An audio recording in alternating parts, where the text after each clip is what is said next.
పరిశుద్ధారాధన క్రమాన్ని ప్రారంభించుకుందాము. తండ్రి యొక్కయు కుమారుని యొక్కయు పరిశుద్ధాత్మ యొక్కయు నామమున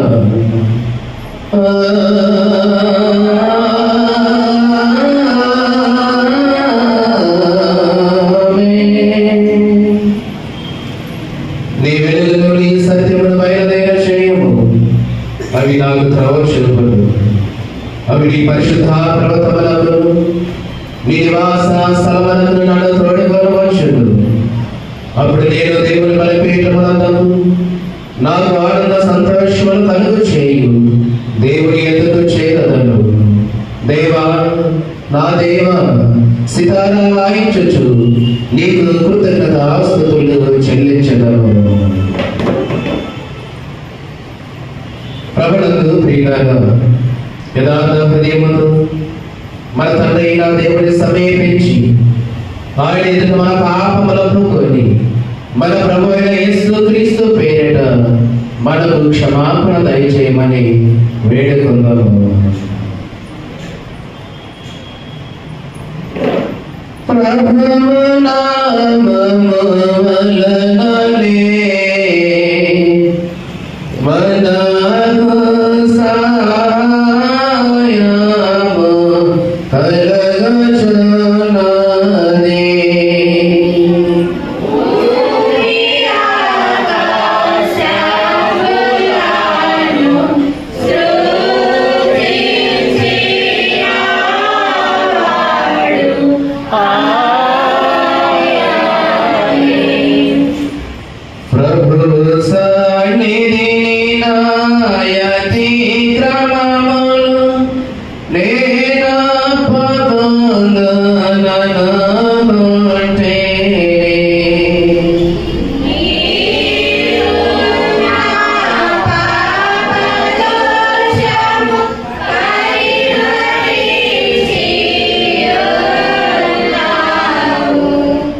మా సృష్టికర్తవు విమోచకుడైన సర్వశక్తి గల దేవ, దీనులను పాపులమగు మేము స్వాభావికముగా పాపులమని అపవిత్రులమని తలంపు వలన మాట వలన క్రియ వలన నీకు విరోధముగా పాపము చేసితిమని నీ ఎదుట ఒప్పుకొనుచున్నాము. కావున మేము మా ప్రభు యేసుక్రీస్తు నిమిత్తమున నీ కృపణ వెదకొచ్చు వేడుకొనొచ్చు. మితి లేని కనికరముగల నీ యొద్దకు ఆశ్రమణకై వచ్చుచున్నాము. మా కొరకు చనిపోటకై నీ జడిపిక కుమారునిచ్చిన మిగుల కరుణ గల దేవా, మమ్మల్ని కనికరించి ఆయన నిమిత్తమున మా సమస్త పాపములకు క్షమాపణ దయచేయము. మేము నీ కృప చేత నిత్య క్షేమ పొందనట్లు నిన్ను గురించియు నీ చిత్తముల గురించియు సరైన జ్ఞానము నీ వాక్యములకు తగిన విధేయతను మా నీ పరిశుద్ధాత్మలను వృద్ధి పొందింపుమని మా ప్రభు అయిన యేసుక్రీస్తు ద్వారా వేడుకొనుచున్నాము. ఆమేన్. మన పరలోకపు తండ్రియు సర్వశక్తి గల దేవుడు మనలను కనికరించి మన కొరకు చనిపోటకై తన ఏక కుమారునిచ్చి ఆయన మూలమున మన పాపములన్నిటినీ క్షమించుచున్నాడు. ఆయన నామమున విశ్వాసముంచు వారికి దేవుని కుమారుడు అధికారం ఇచ్చుచు వారికి తన పరిశుద్ధాత్మను అనుగ్రహించడు. నమ్మి బాప్తిస్మ పొందిన వాడు రక్షింపబడును.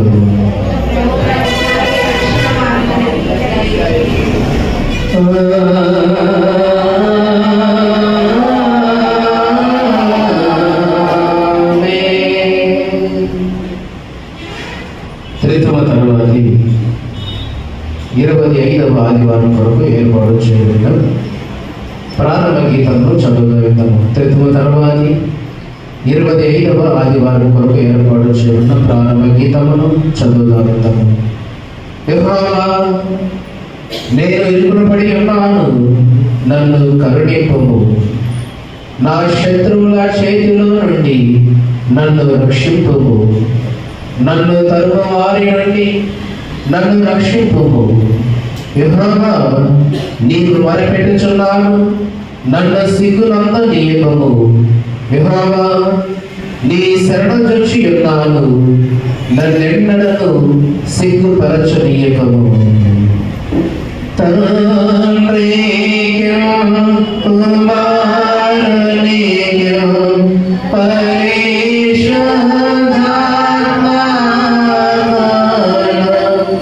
ఆదియందు ఇప్పుడు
సర్వశక్తి గల దేవ, మేము మా పుణ్య కార్యములను నమ్ముకొని ఉండలేదు కనుక ఖండితమైన నీ న్యాయపు తీర్పు చొప్పున, నీ కృప చొప్పున నీ వినయ సేవకులమైన మా ఎడల జరిగించుమని నీతోనూ పరిశుద్ధాత్మతో సదా ఏక దేవుడవై యుగ యుగములు జీవించుచు పరిపాలించుచుండు నీ కుమారుడు మా ప్రభువైన యేసు క్రీస్తు ద్వారా వేడుకొనుచున్నాము. ఆమేన్. దయచేసి అందరూ కూడా కూర్చోనండి.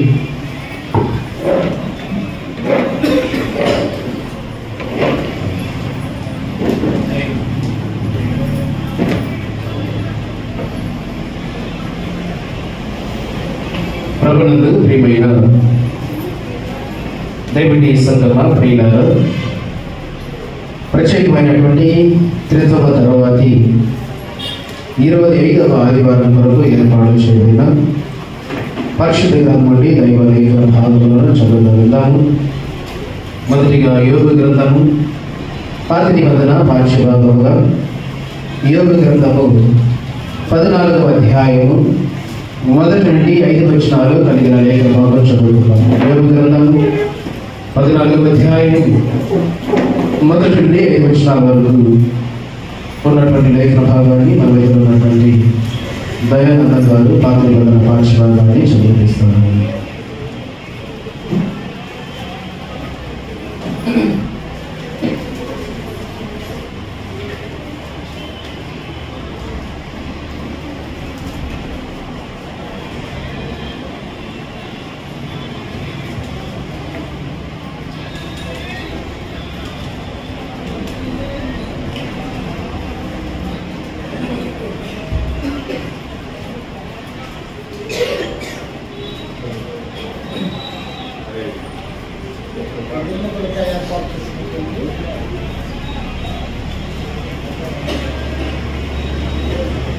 తర్వాత 25వ ఆదివారం కొరకు ఏర్పాటు చేసినటువంటి పాత నిబంధన పాఠ్యభాగము యోగ గ్రంథము 14వ అధ్యాయము మొదటి నుండి 5 వచనములు చదువుకుందాం. స్త్రీ కలిగిన నరుడు కించిదాయుస్సు గలవాడై మిక్కిలి బాధపడుతుంది. పువ్వు వికసించినట్లు వాడు తిరిగి కోయబడును. నీడ కనబడకపోవడానికి వాడు నిలవగా పారిపోదు. అట్టి వాటి మీద నీవు కనుదృష్టి ఇచ్చి ఉన్నావు.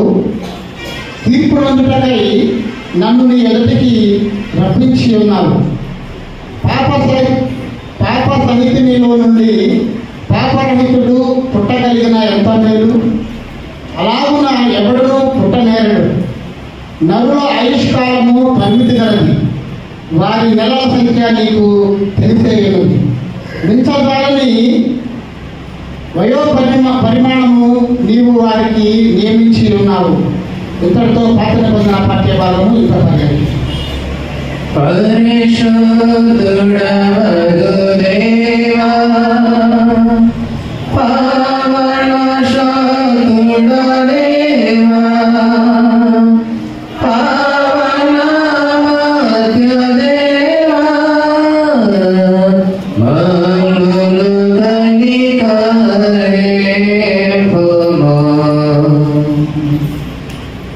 పత్రికా పాఠ్యభాగం చదువుతాను. పత్రికా పాఠ్యభాగంగా అపోస్తలుడైన పౌలు గారు హెబ్రీయులకు రాసిన పత్రిక 10వ అధ్యాయము 32వ వచనం నుండి 39వ వచనాలు కలిగిన లేఖన భాగం చదువుతున్నాము. హెబ్రీయులకు రాసిన పత్రిక 10వ అధ్యాయము 32 నుండి 39 వరకు ఉన్న లేఖనాన్ని మా స్త్రీలను ఎవరైనా ఆసక్తి కలిగిన వారు పత్రికా పాఠ్యభాగాన్ని చదివించాలని మనం చేస్తూ ఉన్నాం. హెబ్రీయులకు రాసిన పత్రిక 10వ అధ్యాయం 32 నుంచి 39 వరకు చదువుకుందాం.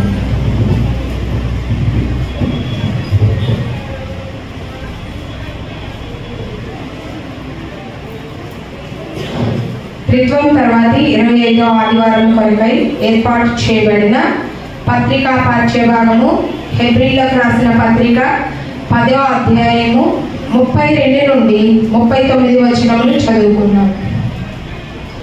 అయితే చేత శ్రమలతో కూడిన గొప్ప పోరాటము సహించిన పూర్వపు దినములు జ్ఞాపకము తెచ్చుకొనుడి. ఒక విధముగా చూచితే మీరు నిందలను బాధలను అనుభవించుట చేత 10 మందిలో ఆరడి పడితిరి.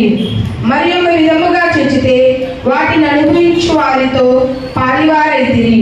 ఎలాగనగా మీరు ఖైదులో ఉన్న వారిని కరుణించి మీకు మరి శ్రేష్టమైనది స్థిరమైనది అయిన స్వాస్థ్యం ఉన్నదని ఎరిగి మీ ఆస్తి కోల్పోవటకు సంతోషముగా ఒప్పుకొంటిరి. కాబట్టి మీ ధైర్యముని విడిచిపెట్టకుడి, దానికి ప్రతిఫలముగా గొప్ప బహుమానము కలుగును. మీరు దేవుని చిత్తమును నెరవేర్చిన వారై వాగ్దానము పొందు నిమిత్తము మీకు ఓరిమి అవసరమై ఉన్నది. ఇక కాలము బహు కొంచెముగా ఉన్నది, వచ్చుచున్నవాడు ఆలస్యము చేయక వచ్చును. నా ఎదుట నీతిమంతుడైన వాడు విశ్వాసమూలముగా జీవించును, కానీ అతడు వెనుక తీసిన ఎడల అతని యందు నా ఆత్మకు సంతోషం ఉండదు. అయితే మనము నశించుటకు వెనుక తీయవారము కాము గాని ఆత్మను రక్షించుకొనుటకు విశ్వాసము కలిగిన వారమై ఉన్నాము. పత్రికా పాఠ్యభాగము ఇంత పర్యాంతము. హల్లెలూయా హల్లెలూయా హల్లెలూయా. సువార్త పాఠ్యభాగం చదవగలుగుతాము. పరిశుద్ధులైన యోహాను గారు రాసిన సువార్త పాఠ్యభాగము 5వ అధ్యాయము 19 నుంచి 29 వచనాల వరకు చదువుకుందాం. యోహాను సువార్త 5వ అధ్యాయము 19 నుండి 29 వచనాలు కలిగిన లేఖన భాగములు సువార్త పాఠ్యభాగంగా చదవగలుగుతాము. ఓ ప్రభువా నీకు మహిమ కలుగును.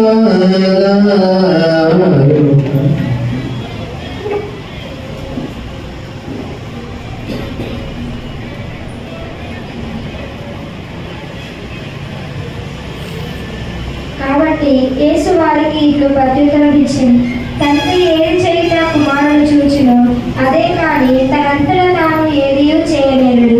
ఆయన వేటిని చేయును వాటినే కుమారుడును అలాగే చేయును. తండ్రి కుమారుని ప్రేమించుచు తాను చేయి వాటినెల్లను ఆయనకు అగపరచుచున్నాడని మీతో నిశ్చయముగా చెప్పుచున్నాను. మరియు మీరు ఆశ్చర్యపడినట్లు వీటికంటే గొప్ప కార్యములను ఆయనకు అగపరచును. తండ్రి మృతులను ఎలాగూ లేపి బ్రతికించును, అలాగే కుమారుడును తనకిష్టము వచ్చిన వారిని బ్రతికించును. తండ్రి ఎవరికి తీర్పు తీర్చడు, కానీ తండ్రిని గణపరచినట్లుగా అందరూ కుమారుని గణపరచవలనని తీర్పు తీర్చుటకు సర్వాధికారము కుమారునికి అప్పగించి ఉన్నాడు. కుమారుని గణపరచని వాడు ఆయనను పంపిన తండ్రిని గణపరచడు.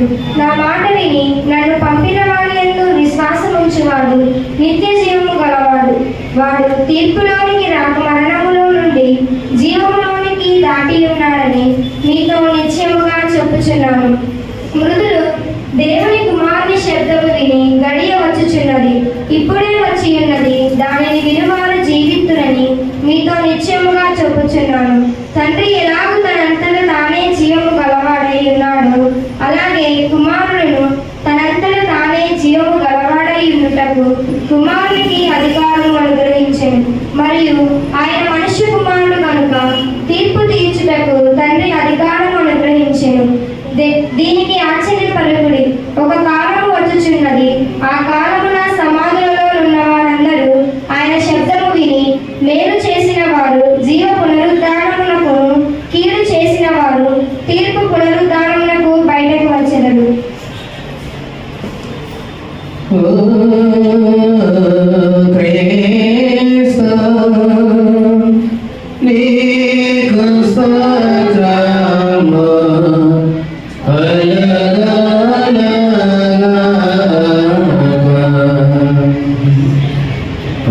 నిలబడి ఉండగా మనందరం కలిసి అపోస్తుల విశ్వాస ప్రమాణంలో ఒప్పుకుందాము.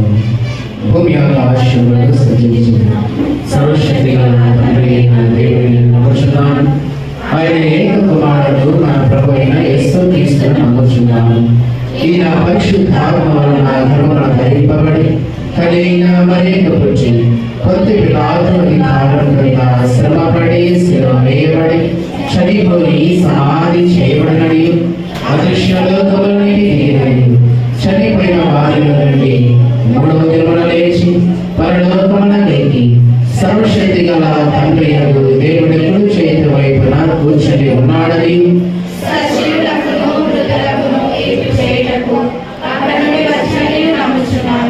పరిశుద్ధాత్మను నమ్ముచున్నాను. పరిశుద్ధ క్రైస్తవ సంఘముకు పరిశుద్ధుల సహవాసములు పాపక్షమాపణలు శరీర పునరుద్ధానములు నిత్య జీవములవని నమ్ముచున్నాను. ఆమేన్. దయచేసి అందరూ కూడా కూర్చునండి.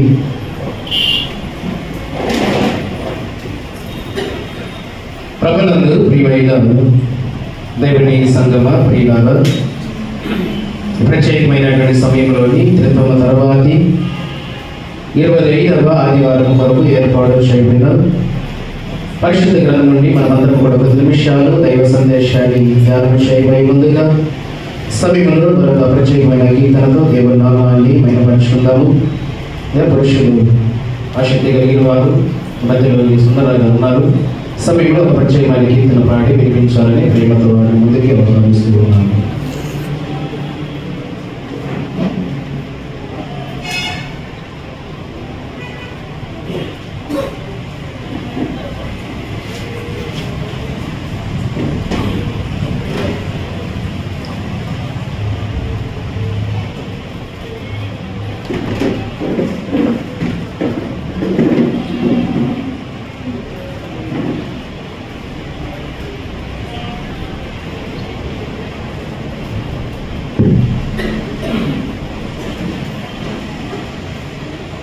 Oh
ప్రియులారా, మంచి చక్కగా మంచి పాట పాడి వినిపించినటువంటి సుధర గారికి అలాగే విద్యార్థులకు ప్రత్యేకించి వందనాలు చెల్లిస్తున్నాను.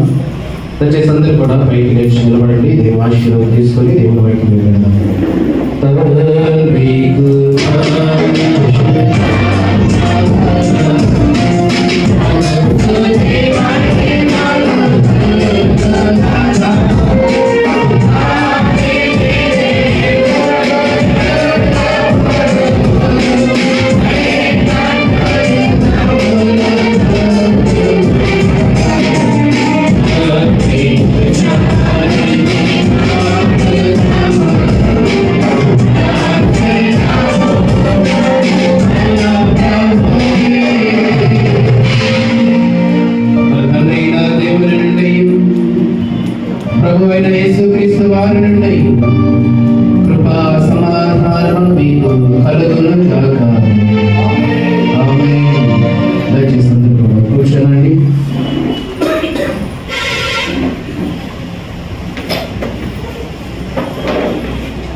ప్రభునందు ప్రియమైన క్రైస్తవ సంఘమా, దేవుని ప్రియులారా, ఉదయకాల సమయంలో మీ అందరికీ కూడా మొదలుగా మన ప్రభువును రక్షకుడైన యేసుక్రీస్తు వారి ప్రశస్త నామాలు మీ అందరికీ శుభాలు, హృదయపూర్వకమైన వందనాలు చెల్లించుకుంటూ ఉన్నాను. ప్రియులారా, తన తండ్రి అయినటువంటి దేవుడు మరొకసారి మనల్ని ప్రేమించి తన ఉన్నతమైన మహాకరుణ బట్టి మరి గతించిపోయినటువంటి పరిశుద్ధ ఆదివారం అండి మరి వారం వరకు తన ఉన్నతమైన రెగ్యుల చాటున మనకు ఆశయం కలిగించి సజీవులుగా మనల్ని జ్ఞాపకం చేసుకొని మరి యొక్క పర్యాయము కన్న తండ్రి అయినటువంటి దేవుడిని తనకు వాడినటువంటి యేసుక్రీస్తు ద్వారా ఆరాధించడానికి, మహిమపరచడానికి సంఘముగా సమూహముగా ఆ పరిశుద్ధ సన్నిధానంలో చేరి సృష్టికర్త అయిన యెహోవాను మహిమపరచడానికి, ఆరాధించడానికి మన జీవితాలు ఇచ్చినటువంటి శ్రేష్టమైన సమయాన్ని బట్టి మనమందరం కూడా దేవాది దేవునికి హృదయపూర్వకమైనటువంటి కృతజ్ఞత ఆస్తులు చెల్లించి వారమై ఉండాలి. పిల్లల మంచిది చక్కగా ఇప్పటివరకు కూడా పాటల ద్వారా, ఆరాధన ద్వారా దేవుని నామాన్ని మహిమపరిచున్నాము. కొద్ది నిమిషాలు దైవ సందేశాన్ని, దేవుని మాటలను మనం జ్ఞాపకం చేసుకున్నాము. క్రితమ తర్వాతి 25వ ఆదివారం వరకు ఏర్పాటు చేయబడిన పాత నిబంధన పత్రిక సువార్త 3 పాఠ్య భాగాల నుండి కొన్ని ప్రాముఖ్యమైన అంశాలు మనం ఈ ఉదయకాల సమయంలో ధ్యానించుకుందాము. వాక్య భాగంలోకి వెళ్లే ముందుగా అందరూ కూడా తలలు వచ్చినట్లయితే చిన్న ప్రార్థన చేసుకొని దేవుని వాక్యాన్ని పరిశీలన చేద్దాం. ప్రార్థన. మనల్ని మిక్కిలిగా ప్రేమించిన మా ప్రియ పరలోకంలో ఉన్న మా కన్న తండ్రి, మహోన్నతుడ, సర్వశక్తివంతుడ, మీకు వందనాలు అయినా తండ్రి. మీ పిల్లలుగా మమ్మల్ని జ్ఞాపకం చేసుకున్నారు. మా జీవితాల్లో నాయన గతించిపోయిన వారమంతా కూడా నాయన అనేక అపాయాల నుండి, సమస్యల నుండి, ప్రమాదకరమైన పరిస్థితుల నుండి మమ్మల్ని తప్పించి మీ ప్రణాళిక చొప్పున మమ్మల్ని సజీవులుగా మీరు నిలబెట్టుకొని నాయన ఈరోజు ఈ పరిశుద్ధ ఆదివారం ఆరాధనలు సంఘముతో కలిసి నాయన మిమ్మల్ని ఆరాధించడానికి మాకిచ్చిన ధన్యతను బట్టి వందనాలు చెల్లించుకుంటూ ఉన్నాము. తండ్రి, ఇంతవరకు కూడా పాటల ద్వారా, ఆరాధన ద్వారా మహిమపరిచున్నాము. నాకు 10 నిమిషాలు ఈ పరిశుద్ధ గ్రంథం నుండి కొన్ని మాటలు మేమందరం కూడా పరిశీలన చేయడం కొరకై సంసిద్ధం కలిగి ఉండగా తండ్రి ఆత్మచేత మమ్మల్ని నింపండి. మా ఆత్మీయ జీవితానికి ప్రయోజనకరమైన, అవసరమైనటువంటి మాటలు నాయన మీ గ్రంథము ద్వారా వినిపించి నాయన వినబడిన మాటలు చొప్పున, చెప్పబడిన వాక్యము చొప్పున మా ఆత్మీయ జీవితంలో ఉన్నటువంటి లోపాలను మేము సరి చేసుకొని మేమందరం కూడా నాయన ఉన్నతమైన వారిగా క్రీస్తు యొక్క ప్రత్యక్షమైన రూపము మా ఎందుకు కనపరచులాగున మా క్రియల మూలంగా విశ్వాసాన్ని బలపరుచుకొని మేమందరం కూడా నాయన ఈ తరువును చాలించిన తరువాత ఉన్నతమైన మహాలోకానికి తండ్రి మేమందరం కూడా ప్రయాణం అవ్వాల్సిన వారమై ఉండగా ఆ ప్రయాణంలో కావలసినటువంటి పరిశుద్ధ గ్రంథమైనటువంటి జ్ఞానాన్ని నేర్చుకొని మమ్మలను మేము అనేకులకు మాదిరికరంగా ఉంటూ అనేకులకు నాయన మరి క్రీస్తులోకి నడిపించలాగున మా విశ్వాసాన్ని మేమందరం కూడా క్రియల మూలంగా కనపరిచే ధన్యతలు మాకును సంఘానికి చేరవచ్చిన ప్రతి ఒక్కరికి మీరు అనుగ్రహించమని మా ప్రభువును రక్షకుడైన యేసు క్రీస్తు వారి పరిశుద్ధ నామమును బట్టి ప్రార్థించి అడిగి వేడుకుంటూ ఉన్నాము తండ్రి. ఆమేన్. ప్రభునందు ప్రియమైన క్రైస్తవ సంఘమా, దేవుని ప్రియులారా, ఈ మధ్యాహ్న కాల సమయంలో చదువుకున్నటువంటి ఈ పాఠ్యభాగంలో ఒక ప్రాముఖ్యమైన అంశాన్ని మనం ఈరోజు పరిశీలన చేద్దాం. కొద్ది నిమిషాలు మాత్రమే దేవుని వాక్యాన్ని నేను మీతో పంచుకుంటాను. దయచేసి మీరందరూ కూడా శ్రద్ధగా దేవుని మాటలు ఆలోచించాలని మరొకసారి హృదయపూర్వకంగా మీకు మనం చేస్తూ ఉన్నాను. చదువుకున్న పాఠ్యభాగంలోని పాత నిబంధన, పత్రిక, సువార్త, ఈ 3 పాఠ్యభాగాలు మనం చదువుకున్నాం. ఈ 3 పాఠ్యభాగాల నుండి ఒక ప్రాముఖ్యమైన అంశాన్ని మనం పరిశీలన చేద్దాం. ఏంటి ఈ రోజున మనం అందరూ కూడా ఆలోచన చేయబోయే, పరిశీలన చేయబోయే అంశం ఏంటంట? పునర్జన్మ జ్ఞానము నీకు ఉందా? ఏంటంటే అంశము పునర్జన్మ జ్ఞానము నీకు ఉందా? ఏంటి పునర్జన్మ అంటే? తెలుసు మనందరికీ కూడా. మా పునర్జన్మ అంటే ఏంటి? మరణం తర్వాత పొందుకోబోయే మరొక బ్రతుకు. అర్థమవుతుందా? పునర్జన్మ సంబంధమైన జ్ఞానము మనకు ఉందో లేదో ఈ 3 పాఠాలను బట్టి మనకు అర్థం అవ్వాలి. అందుకే ఈరోజు ఈ అంశాన్ని కూడా పునర్జన్మ జ్ఞానము నీకు ఉందా? ఉంటే నువ్వు ఎలా ఉంటావు, లేకపోతే ఎలా ఉంటావు అనేది ఈరోజు మన పాఠ్యంలోని సారాంశం. ఈ 3 పాఠ్యాలు మనం పరిశీలిస్తే మొదటిగా పాత నిబంధన పాఠ్యభాగం. ఎందుకంటే ఈరోజు క్రైస్తవ సమాజంగా లేదా భూమి మీద నివాసం ఉంచినటువంటి మనం అందరం కూడా, క్రీస్తును కలిగినటువంటి మనం అందరము కూడా దాదాపుగా క్రైస్తవ సమాజం అంతా కూడా ఈ 70-80 సంవత్సరాల యొక్క బ్రతుకు కొరకు దేవుని నమ్ముకొని, దేవుని ఆశ్రయించి దేవుని దగ్గరకు వచ్చిన వారు కొందరైతే, లేదు ఈ జీవితం శాశ్వతం కాదు, ఈ బ్రతుకు శాశ్వతం కాదు, ఈ లోకము శాశ్వతం కాదు కనుక దేవుడు ఇచ్చినటువంటి కాలం వరకు మనం భూమి మీద బ్రతికి మరణం తర్వాత మనం అందరం కూడా మరొక లోకానికి వెళ్ళవలసిన వారమై ఉన్నామని గుర్తెరిగి పొందబోయే లోకం కొరకు ప్రయాసంతో విశ్వాసం అనే పునాది వేసుకునే వారు మరికొందరు ఉన్నారు. అర్థమవుతుంది మాటలు. అందుకే రోజు మన అంశం కూడా అదే, పునర్జన్మ జ్ఞానము నీకున్నదా? మనిషి ఈ బ్రతికే శాస్త్రం అనుకుంటున్నాడు, ఈ లోక సంబంధమైన జీవితం వరకే దేవుని నమ్ముకుంటున్నటువంటి సందర్భాలు మనం చూడగలము. వాస్తవంగా ప్రియుల అదే అక్కడ యోబు గారికి వచ్చినటువంటి ప్రశ్న కూడా అదే. యోబు గారికి వచ్చినటువంటి ప్రశ్న కూడా అదే. ఎందుకంటే యోబు గ్రంథము, యోబు గ్రంథం అనగానే ఇది జ్ఞాన సాహిత్యం కలిగిన గ్రంథం అంటుంది. యోబు గ్రంథం ఎలాంటిది? ఎలాంటిదంటే యోబు గ్రంథము జ్ఞాన సాహిత్యం కలిగినటువంటి గ్రంథం అంట. అంటే మానవుని యొక్క జీవిత కాల పరిమితి, మనిషి యొక్క మరణం తర్వాత పొందుకోబోయేటటువంటి లోకము, ప్రతిదీ కూడా పరిశుద్ధాత్మ దేవుడు యోబు గ్రంథమును పొందపరిచాడు. అందుకని జ్ఞానంతో కూడినటువంటి గ్రంథము, సాహిత్యంతో కూడినటువంటి గ్రంథము. ప్రతి మనిషికి మరణం తర్వాత, అంటే మరణం తర్వాత పొందుకోబోయేటటువంటి మహాలోకానికి చేరడం వరకు యోబు గారి ద్వారా అనేకమైనటువంటి జీవిత సత్యాలు, జీవిత పోరాటాలు, విశ్వాసం అనేటటువంటి కార్యక్రమాలు ఎన్నో భక్తుడి ద్వారా తన గ్రంథంలో రాయించినటువంటి విషయాలు మనకు అర్థమవుతుంది. మరి రోజు క్రైస్తవ సమాజమే కాదు, ఆ రోజు యోబు గారు కూడా ఒక ప్రశ్నను లేవనెత్తాడు క్రీస్తు వారి దేవుడితో. ఏంటి ఆ ప్రశ్న అంటే ఈ 14వ అధ్యాయంలో మనం చదువుకున్నాం. ఏమన్నాడు కూడా? స్త్రీ కలిగిన నరుడు, యోబు గ్రంథం 14 ఏమన్నాడు? స్త్రీ కలిగిన నరుడు కొద్ది దినముల గలవాడై మిక్కిలి బాధనందును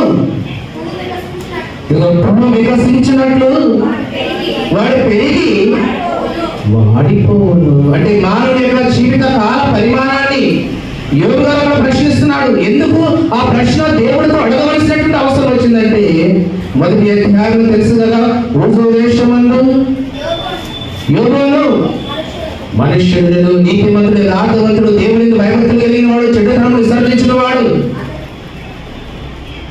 తన జీవితకాలంలో పాపం అనే దానికి చోటు లేదు, చెడుతనం అనేది లేదు, భయము భక్తి దేవుని పట్ల గొప్ప ధనవంతుడిగా ఉన్నటువంటి వాడు, భయభక్తులు కలిగినటువంటి యోబు గారి జీవితంలో ఏ శ్రమలు సంభవించాయో, ఎలాంటి కార్యక్రమాలు జరిగాయో మనందరూ కూడా తెలుసు. తన కుమారులు పోగొట్టుకోవడం, ఆస్తిని పోగొట్టుకోవడం, తన శరీరం కూడా వాడు తనకు సహకరించబడడం, రోగంతో నిండిపోవడం, సమస్తాన్ని కోల్పోయాడు. చివరి దశలో తన భార్య కూడా మామూలు వ్యక్తులాగా, అంటే జ్ఞానం లేనటువంటి వ్యక్తిలాగా, మూర్ఖురాలులాగా, దేవుని గురించి తెలియనటువంటి వ్యక్తిలాగా తన గురించి మాట్లాడిన సందర్భం కూడా మనకు తెలుసు. ఇవన్నీ ఎలాగంటే తనను నమ్మినటువంటి తన స్నేహితులు కూడా ఎన్నో సందర్భాలు ఆయనను గాయపరిచినట్లుగా, నిరాశపరిచినట్లుగా. ఎందుకయ్యాయో నువ్వు ఎంత భక్తి కలిగిన వాడు, ఎంత దాతవంతుడివి, ఎంత నీతివంతుడివి, ఏమేమి జరిగింది నీకు? ఏం చేశాడు ఆయన దేవుడు నీకు? బిడ్డలు బాగొట్టుకున్నావు, కుమారులు బాగొట్టుకున్నావు, కుమార్తెలు బాగొట్టుకున్నావు, ఆస్తి బాగొట్టుకున్నావు, ఏం మిగిలిందని? నువ్వు ఎంత భక్తి కలిగిన వాడు, ఎంత యథార్థవంతుడు ఈ దేశం అంతా తెలుసు కదా. దేవుడే స్టేట్మెంట్ ఇచ్చాడు కదా నీకు. అలాంటి నీ జీవితంలో నువ్వు ఏం లాభం పొందావు, ఏ మేలు పొందుకున్నావు, ఏ సంతోషం నీకు కలిగింది? అంతా పోగొట్టుకున్నావు కదా. స్నేహితులు నిందించారు, వాడి స్నేహితులు నిరాశపరిచాడు. జీవితకాలం అంటే తనకు సహకారిగా ఉంటారని వాగ్దానం చేసిన భార్య కూడా ఏం చేసింది? నిరాకరించింది, నిరాశపరిచింది. ఇవన్నీ కూడా జ్ఞాపకం చేస్తున్నటువంటి యోబు గారు, ఇవన్నీ కూడా తలపోస్తున్నటువంటి యోబు గారు కాబట్టి ఈ 14వ అధ్యాయం వచ్చేసరికి దేవునితో మాట్లాడుతున్నాడు. దేవా, ఎందుకయ్యా స్త్రీ కలిగినడు కొద్ది దినములు గలవాడే మిక్కిలి బాధపడతాడు కదా. పువ్వు వికసించినట్లు వాడు పెరిగి వాడిపోతాడు కదా. వారికి ఆ జీవిత కాలము, వారికి ఆయుష్కాలము పరిమాణము కాలం చేసావు కదా. వారికి ఆయుష్కాలానికి ఒక సరిహద్దును వేసావు కదా. ఆ సరిహద్దును దాటి ఎవడు కూడా ఆయుష్ను పెంచుకోలేడు కదా. మరి ఇది ఎంత కొద్ది కాలం మాకిచ్చి లోకాన్ని పంపించిన మా జీవితాలలో, ఈ 70-80 సంవత్సరాల జీవిత కాలంలో సంతోషంతో, సమాధానంతో, హ్యాపీగా జీవించవలసిన మా జీవితాలలో ఎందుకై ఈ శ్రమలు మాకు? ఎందుకు ఈ దుఃఖం? ఎందుకు మాకు? ఎందుకు ఈ కష్టాలు మాకు? ఎందుకు? ఎన్ని దినాలు బ్రతకాలో నువ్వే పంపించావు లోకానికి. ఎన్ని సంవత్సరాలు బ్రతకాలో నువ్వే ఆయుష్కాలం ఇచ్చావు. ఎన్ని మాసాలు భూమి మీద ఉండాలో నువ్వే ఆయుష్కాలం ఇచ్చావు. ఏమండి, ఒక పుష్పం లాగా భూమి ఎలా ఉంటుంది? ఉదయకాలము పచ్చగా వికసించి మరలా సాయంకాలం ఏమైపోద్ది? వాడిపోయింది కదా. అలాంటిదే కదా మా జీవితము, అలాంటిదే కదా మా జీవితము. యోబు ప్రశ్నిస్తున్నాడండి, దేవుని అడుగుతున్నాడు. స్త్రీ కలిగినడు కొద్ది దినములు గలవాడే మిగిలి బాధపడుతాడు కదా. భూమి వికసించినట్లు సాయంకాలం మరలా వాడబడిపోతాడు కదా. ఇది ఈ కొద్ది కాలంలో మమ్మల్ని హ్యాపీగా, సంతోషంగా జీవించే హక్కు మాకు ఇవ్వకుండా ఎందుకు మా జీవితాలు శ్రమలు? ఎందుకు మా జీవితాలు నిందలు? ఎందుకు ఈ ఆరోగ్య పరిస్థితులు? ఎందుకు ఈ ఆస్తి గొడవలు? ఎందుకు ఈ రక్త సంబంధమైనటువంటి గొడవలు? కొద్ది జీవితమే కదా మాకు ఇచ్చింది. మానవుని జీవితం ఎలాంటిదండి? స్వల్పమైనది, పరిమాణం కలిగినది. ఒక సరిహద్దు వేశాడు దేవుడు, ఇక దానిని దాటి ఎవడు కూడా ఆయుష్ పెంచుకోలేడు. ఎంత స్వల్పకాలమే కదా మాకు ఇచ్చింది. ఈ స్వల్పకాలంలో మేము సంతోషంగా బ్రతకడానికి మాకు స్వేచ్ఛనివ్వకుండా, మాకు హక్కునివ్వకుండా ఎందుకు తండ్రి మా జీవితాల్లో ఈ శ్రమలు ఎందుకు, ఈ నిందలు ఎందుకు, ఈ బిడ్డను పోగొట్టుకోవడం ఎందుకు, భర్తను కోరుకోవడం ఎందుకు, భార్యను పోగొట్టుకోవడం ఎందుకు? ఈ సమస్యలు ఏంటి? ఈ నిందలేంటి? అనారోగ్య పరిస్థితులు ఏంటి? యోబు గారు ప్రశ్నలు అక్కడ ఏమన్నాడు? యోబు గారు ప్రశ్నిస్తున్నాడు దేవుణ్ణి. స్వల్పకాలమే కదా మాది, చిన్న ఆయుష్కాలమే కదా. ఉదయకాలం పువ్వు వికసించినట్లు మళ్ళీ సాయంకాలం వాడిపోయి అలాంటిదే కదా మా జీవితం. ఈ కొద్ది జర్నీలో, ఈ కొద్ది ప్రయాణంలో, ఈ కొద్ది స్వల్ప కాలంలో మాకెందుకు ఈ సమస్యలు, ఈ బాధలు ఎందుకు, ఈ కష్టం ఎందుకు? ఈ మనుషులు పోగొట్టుకోవటం ఎందుకు? మన రక్త సంబంధికులు మేము పోగొట్టుకోవటం ఎందుకు? ఈ ఆస్తి తగాదలేంటి, గొడవలేంటి, సమస్యలేంటి? ఏమన్నాడు అక్కడ? పువ్వు వికసించినట్లు వాడు పెరిగి వాడిపోవును, నీడ కనపడకపోనట్లు అమ్మా వారు యువక పారిపోవును. అటు వాని మీద నువ్వు కను దృష్టి, అటు వాని మీద. ఎంత చిన్న జీవితం అది, స్వల్పకాలమే కదా. ఒక పత్రికలో పెట్టదు అంటే ఏమంటాడు? ఒక పత్రికలో నేడైనా రేపైనా కాను పట్టణంలో బాగా వ్యాపారం చేసి లాభం సంపాదించుకున్న రండి, అని చెప్పుకున్న వాళ్ళగా మీ జీవం ఏ పాటిది, అంతలో కనబడి కొంతలో కనబడి అంతలో మాయమయ్యే ఆవిరి వంటిది, గడ్డి పువ్వు లాంటిది, ఆవిరి వంటిది, నీడ లాంటిది. ఎంత చిన్న జీవితాన్ని కదా మాకు ఇచ్చావు నీవు. ఈ చిన్న జీవితాన్ని మాకిచ్చి లోకాన్ని పంపించి ఈ కొద్ది జీవితంలో కూడా మమ్మల్ని సంతోషంగా బ్రతకనివ్వకుండా ఈ పరిస్థితిని ఏంటి మాకు, ఈ కష్టాలేంటి మాకు, ఈ నిందలేంటి మాకు, ఈ బిడ్డల పరిస్థితి ఏంటి, నా జీవితం ఏంటి, నా భార్య పరిస్థితి ఏంటి, నా కుటుంబ పరిస్థితులు ఏంటి, ఈ అనారోగ్య పరిస్థితులు ఏంటి. మనకు కూడా అప్పుడప్పుడు ఆలోచన వస్తుంది కదండి. కాబట్టి మనకు కూడా అప్పుడప్పుడు ఏంటి, నా కుటుంబం ఏంటి, నా పరిస్థితి ఏంటి, నా జీవితం ఏంటి, ఈ సమస్యలు ఏంటి. కొద్ది కాలము, స్వల్పకాలం అండి మనది. ఎంతకాలం అంట? చిన్న జీవితం అండి. 75 సంవత్సరాలు చాలా చిన్న జీవితం అండి. ఈ చిన్న జీవితాన్ని, ఈ స్వల్పకాలాన్ని దేవుడు మనకిచ్చి ఈ లోకానికి పంపించి మరలా సంతోషంగా, హ్యాపీగా కుటుంబాలతో, భార్య బిడ్డలతో ఎవరి సంతోషంగా మనం బ్రతకనివ్వకుండా మళ్ళీ ఈ రోగాలేంటి శరీరంలో, ఈ వ్యాధులేంటి, ఈ జబ్బులేంటి, కుటుంబానికి సమస్యలేంటి, ఈ ఆస్తి గొడవలేంటి, రక్త సంబంధికుల మధ్య అన్నదమ్ముల సమస్య, ఈ గొడవలేంటి, ఇవన్నీ కూడా ఏంటి. ఇక వీటితో నీ జీవితంలో కొనసాగిపోతే నేను ఎక్కడ సంతోషంగా ఉండేది, నా జీవితం నేను ఎక్కడ హ్యాపీగా బ్రతికేది. యోగు గల ప్రశ్న అక్కడ. స్నేహితులు నిందించారు, భార్య నిరాశపరిచింది, జీవితంలో అన్ని కోల్పోయాడు. ఇందుకొరకేనా నీ లోకాన్ని పంపించింది, ఇందుకొరకేనా నీ లోకాన్ని పంపించింది, ఈ సమస్యలు అనుభవించడానికా, ఈ నిందలు భరించడానికా, ఇవన్నీ పోగొట్టుకొని నిరాశపడటానికా. చివరికి నాకు ఆరోగ్యం అన్నా బాగుంది అనుకుంటే ఆరోగ్యం కూడా బాగుంది. ఇంకెందుకయ్యా ఈ జీవితం నాకు, ఎందుకయ్యా ఈ చిన్న కాలంలోనే ఇన్ని శ్రమలు, ఎందుకయ్యా నాకు ఇంత ఆరాటం, ఎందుకయ్యా నా జీవితంలో, ఎందుకయ్యా మా వైపు చూసి ఇలాంటి శ్రమలు ఎందుకయ్యా మాకు ఇస్తున్నావు. ఇవ్వండి యోగు గారి ప్రశ్న అక్కడ. ఈరోజు సమాజంలో చాలా మందికి పునర్జన్మల గురించిన, పునరుత్థానం గురించినటువంటి జ్ఞానం లేక భూమి మీద ఇదే బ్రతుకులుకొని, ఇదే జీవితం అనుకొని, ఈ బ్రతికినంత కాలమే మనం సర్వసుఖాలు భూమిని అనుభవించి చనిపోవాలని, మరణం తర్వాత మట్టి అయిపోతుంది కనుక మట్టికి వెళ్ళవలసిన వారం కనుక సమాజం పెడుతున్నాం కనుక మనకి ఏ సంబంధం లేదనుకోని సమాజంతో పాటు క్రైస్తవుడు కూడా మోసపోతున్నాడండి. దేవుని ఎక్కడటువంటి సమాజంతో పాటు ఎవరు మోసపోతున్నారు? క్రైస్తవ సమాజం కూడా మోసపోతుంది. పునరుద్ధానం లేదని, పునర్జన్మ లేదని. ఇప్పుడు యోగు గారి ప్రశ్న కూడా అదే. మాకు ఇచ్చిన చిన్న కాలమే కదా, చిన్న జీవితమే కదా, ఈ జీవితం కూడా సంతోషం కూడా ఇవ్వకుండా ఈ సమస్యలతో మన జీవితంలో మా వైపు ఎందుకు చూస్తున్నామో, ఎందుకు కోపడుతున్నాం మా మీద? యోగు గారి యొక్క ప్రశ్న. ఎందుకంటే తన జీవితకాలంలో పిల్లల కింద మాటలు కూడా మనం చూస్తే ఎందుకు యోగు గారు ఈ మాటలు దేవుడితో ప్రశ్నిస్తున్న సందర్భాన్ని మనం చూస్తున్నాం అంటే పిల్లల 7వ వచనం చూడండి, 14వ అధ్యాయంలోనే 7వ వచనాన్ని మనం చూడండి. అన్నాడు, వృక్షము నరకబడిన ఎడల అది తిరిగి చిగుర్చునని, దానికి లేత కొమ్మలు వేయినని నమ్మకము కలదు. దాని వేరు భూమిలో పాతదైపోయినను, దాని అడుగు మొద్దు నీటి వాసన మాత్రము చేత అది దిగుచును, లేత మొక్క వలని కొమ్మలు వేయును. అర్థమైంది ఈ మాట? యోగు గారి యొక్క ఆవేదన, యోగు గారి యొక్క నిరాశ, దేవునితో ప్రశ్నించే స్వభావం ఈ వచనాలు మనం చూస్తాయా? నీ ఆకారాన్ని పంచి మాకు ఈ లోకాన్ని పంపించావు, స్వల్పకాల జీవితాన్ని మాకు ఇచ్చావు. ఈ స్వల్పకాల జీవితంలోనే భార్య బిడ్డలతో, సమాజంతో, కుటుంబంతో మేము సంతోషంగా ఉండనివ్వకుండా ఎన్నో సమస్యలు, ఎన్నో నాటకాలు, ఎన్నో నిందలు, ఈ మరణాలు ఏంటి, ఈ పుట్టుకలేంటి, చావు ఏంటి, ఈ చనిపోయిన వాళ్ళు ఎక్కడికి వెళ్తున్నారు?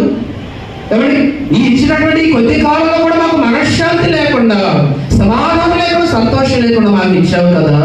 ఇదిగో చూడు, సృష్టిని చూడు, చెట్లు ఉన్నాయి, అవి నరకబడిన తర్వాత ఎప్పుడో ఒక కాలంలో, ఏదో ఒక కాలంలో ఖచ్చితంగా వాటికి చిగురు వస్తుందన్న ఆశ నాకు ఉంది.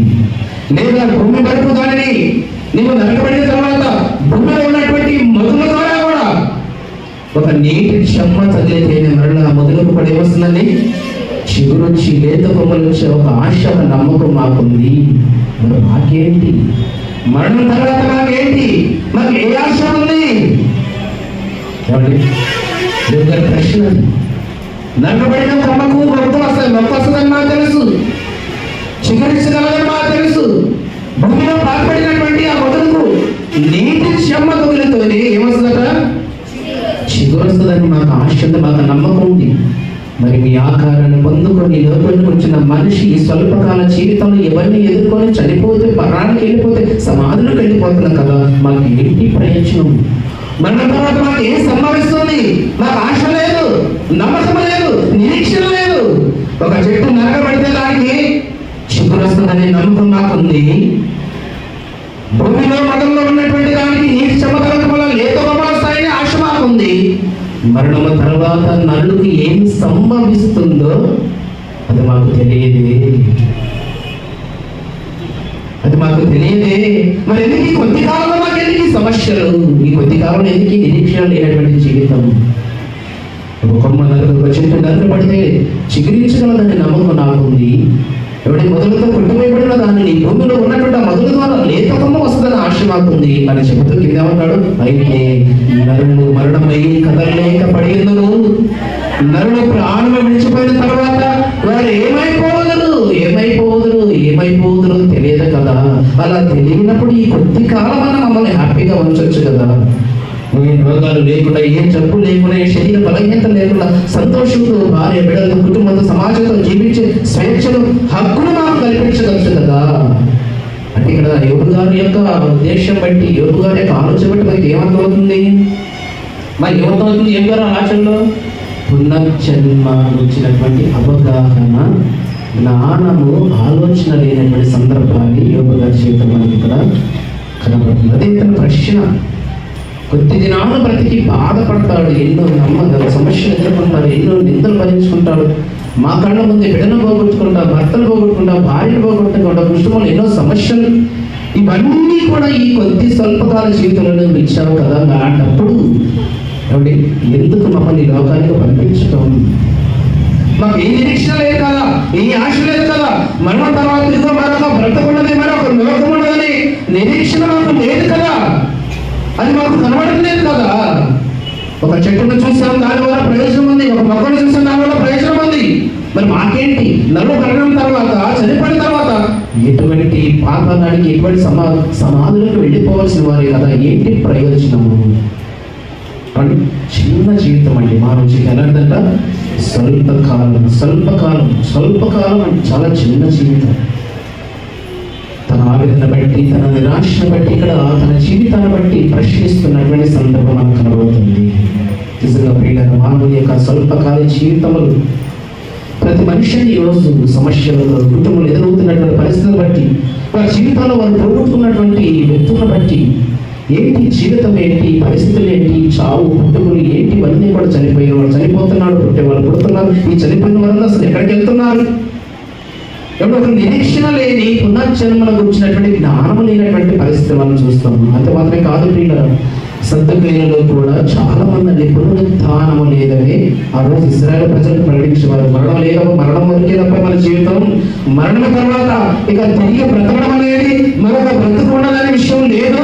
అది అబద్ధం, మీరు నమ్మద్దు. కనుక బ్రతికినంత కాలం చక్కగా మనకి ఇష్టం వచ్చినట్లు బ్రతుకుతాం, అనిపిద్దాం, సుఖించుకుందాం, చనిపోతాం. చనిపోయిన తర్వాత మెట్టికి వెళ్ళిపోవడం తప్ప, సమాజంలో బాధపెట్టడం తప్ప ఇక మరి ఏమీ లేదు అని ఆనాటి కాలంలో కూడా ఇశ్రాయేలు ప్రజలకు, యూదులకు సద్దక్రియలు ప్రకటించేవారంటండి. మత్తయి సువార్త 22వ అధ్యాయము 23వ వచనం చూడండి ఒకసారి. అందరూ మత్తయి సువార్త 22వ అధ్యాయము 23వ వచనం. అమ్మా, పునరుత్థానము లేదని చెప్పడి సద్దక్రియలు. ఎవరట? పునరుత్థానం లేదని చెప్పేవాళ్ళు ఎవరు? సద్దక్రియలు. ఏమైనా చెప్తారంట? మనిషికి ఒకటే మరణము, ఒకటే బ్రతుకు.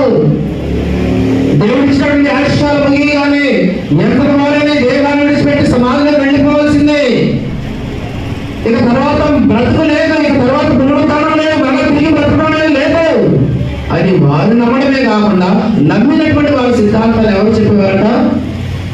ప్రజలకు ప్రకటించేవారంట, సమాజానికి తెలియజేసేవారంట. చూడండి, సమాజానికి తెలియజేసేవారంట. యేసుక్రీస్తు వారు ఏమన్నాడు? యేసుక్రీస్తు వారు ఏమన్నాడు? యోహాను సువార్త 13:25లో నేనే పునరుద్ధానమును జీవమునైనాను. ఏమన్నాడు అక్కడ? చూడ మాట, నేనే పునరుద్ధానమును జీవమును నేనే. ఇదిగో నా యందు విశ్వాసం ఉంచువాడు చనిపోయినను పునరుద్ధానం చెప్తున్నారు సొంతకాయలు. ఎంత అబద్ధపడ్డది! మానవుచి అంటే ఒక సృష్టిని నువ్వు చూసినప్పుడు నీకు అవసరం కొరకు నిర్మించబడిన ఈ సృష్టి, నీకు కావలసినటువంటి ఆహార పదార్థాలు అందించడానికి ఏర్పాటు చేయబడినటువంటి ఈ సృష్టిలో ఉన్నటువంటి మొక్కలు కాబట్టి అవన్నీ కూడా నీ కొరకండి, నీ కొరకు నిర్మించబడ్డాయి, నీ కొరకు ఏర్పాటు చేయబడ్డాయి. నీ కొరకు ఏర్పాటు చేయబడినటువంటి ఈ సృష్టిని నరికినప్పుడు, చెట్టును నరికినప్పుడు, కొమ్మను నరికినప్పుడు చిగురు వస్తుందని ఆశ నీకు ఉందంటే సాక్షాత్ మన దేవుని ఆధారణ పంచుకునే కదా ఈ లోకానికి వచ్చాం మనం అందరం. దేవుని ఆత్మను పంచుకునే కదా ఈ లోకానికి వచ్చాము మనం అందరం. మరి మనకు బ్రతికి కూడా దేవుడు మన మనకు మనం బ్రతికించలేడా? అదంటాడు కదా, నేనే పునరుద్ధానమును జీవమును. అంటే యేసుక్రీస్తు వారు వచ్చేంత వరకు కూడా పునర్జన్మ మీద, పునరుద్ధానం మీద అవగాహన లేనటువంటి సమాజాన్ని మనం చూస్తాం. బైబిల్లో కూడా ప్రియులు సత్యమైన అలాగే పండించేవారు, అలాగే బోధించేవారు. ఈ చిన్న జీవితము స్వల్పకాలము, ఏమండి ఈ స్వల్పకాలంలో దేవుని కొరకు బ్రతకమని కదా ఈ లోకానికి మనం పంపించారు. చిన్నదే కానీ చిన్న జీవితంలోని నువ్వెంతో పని చేయాలని లోకానికి దేవుని పంపించారు. మరణ తర్వాత మనకు బ్రతకున్నదని నీవు నమ్మమని. కాబట్టి నీవు నమ్మ అందుకన్నాడు. సత్యకాయలు ఆలోచన చెప్పాడు పునరుద్ధానం లేదని. ఆ రోజు వారికి కాదు, ఈ రోజు చాలా మంది కండి నాస్తికులు కూడా ఈ రోజు ఆత్మను కానీ, దేవుని కానీ, పునరుద్ధానం కానీ ఇప్పటికి ప్రజెంట్ ఎప్పటికీ నమ్మరండి. శాస్త్రవేత్తలు ఎప్పటికీ నమ్మరు. అందుకే పౌలు గారు కొరింథీ రాసిన మొదటి పత్రికలోని 15వ అధ్యాయము 32వ వచనంలో పిల్లలు మాట అంటారు చూడండి. కొరింథీ రాసిన మొదటి పత్రిక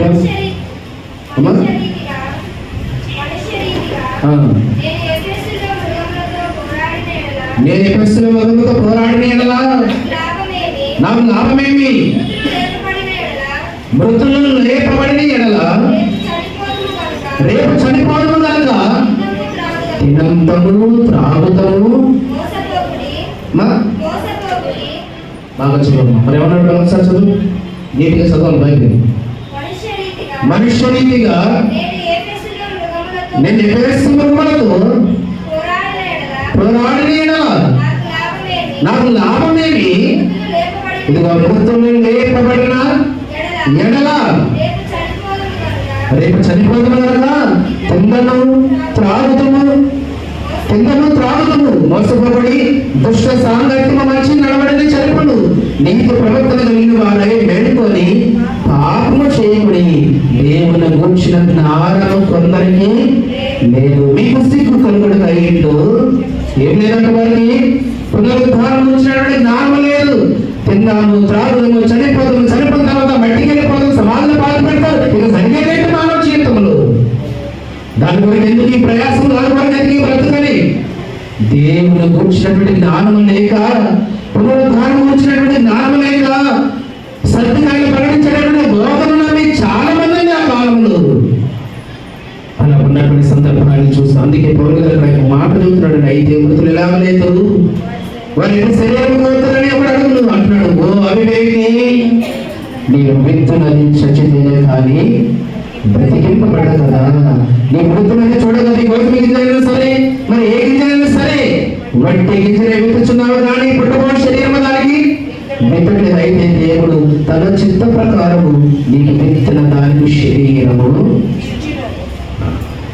ఒక విత్తనాన్ని భూమిలో పాతి పెడబెట్టినప్పుడు ఇప్పుడు తన కాలాన్ని బట్టి 2 రోజులకు, 3 రోజులకు, వారం రోజులకు, 10 రోజులకు ఖచ్చితంగా విత్తనము ఏమొస్తుందండి? భూమిలో నుండి మొక్కగా వస్తుందా? వాస్తవమైంది ప్రతి ఒక్కరు తెలుసు కదా. సాదృశ్యంలో అవివేకి ఇది కూడా తెలియదా నీకు?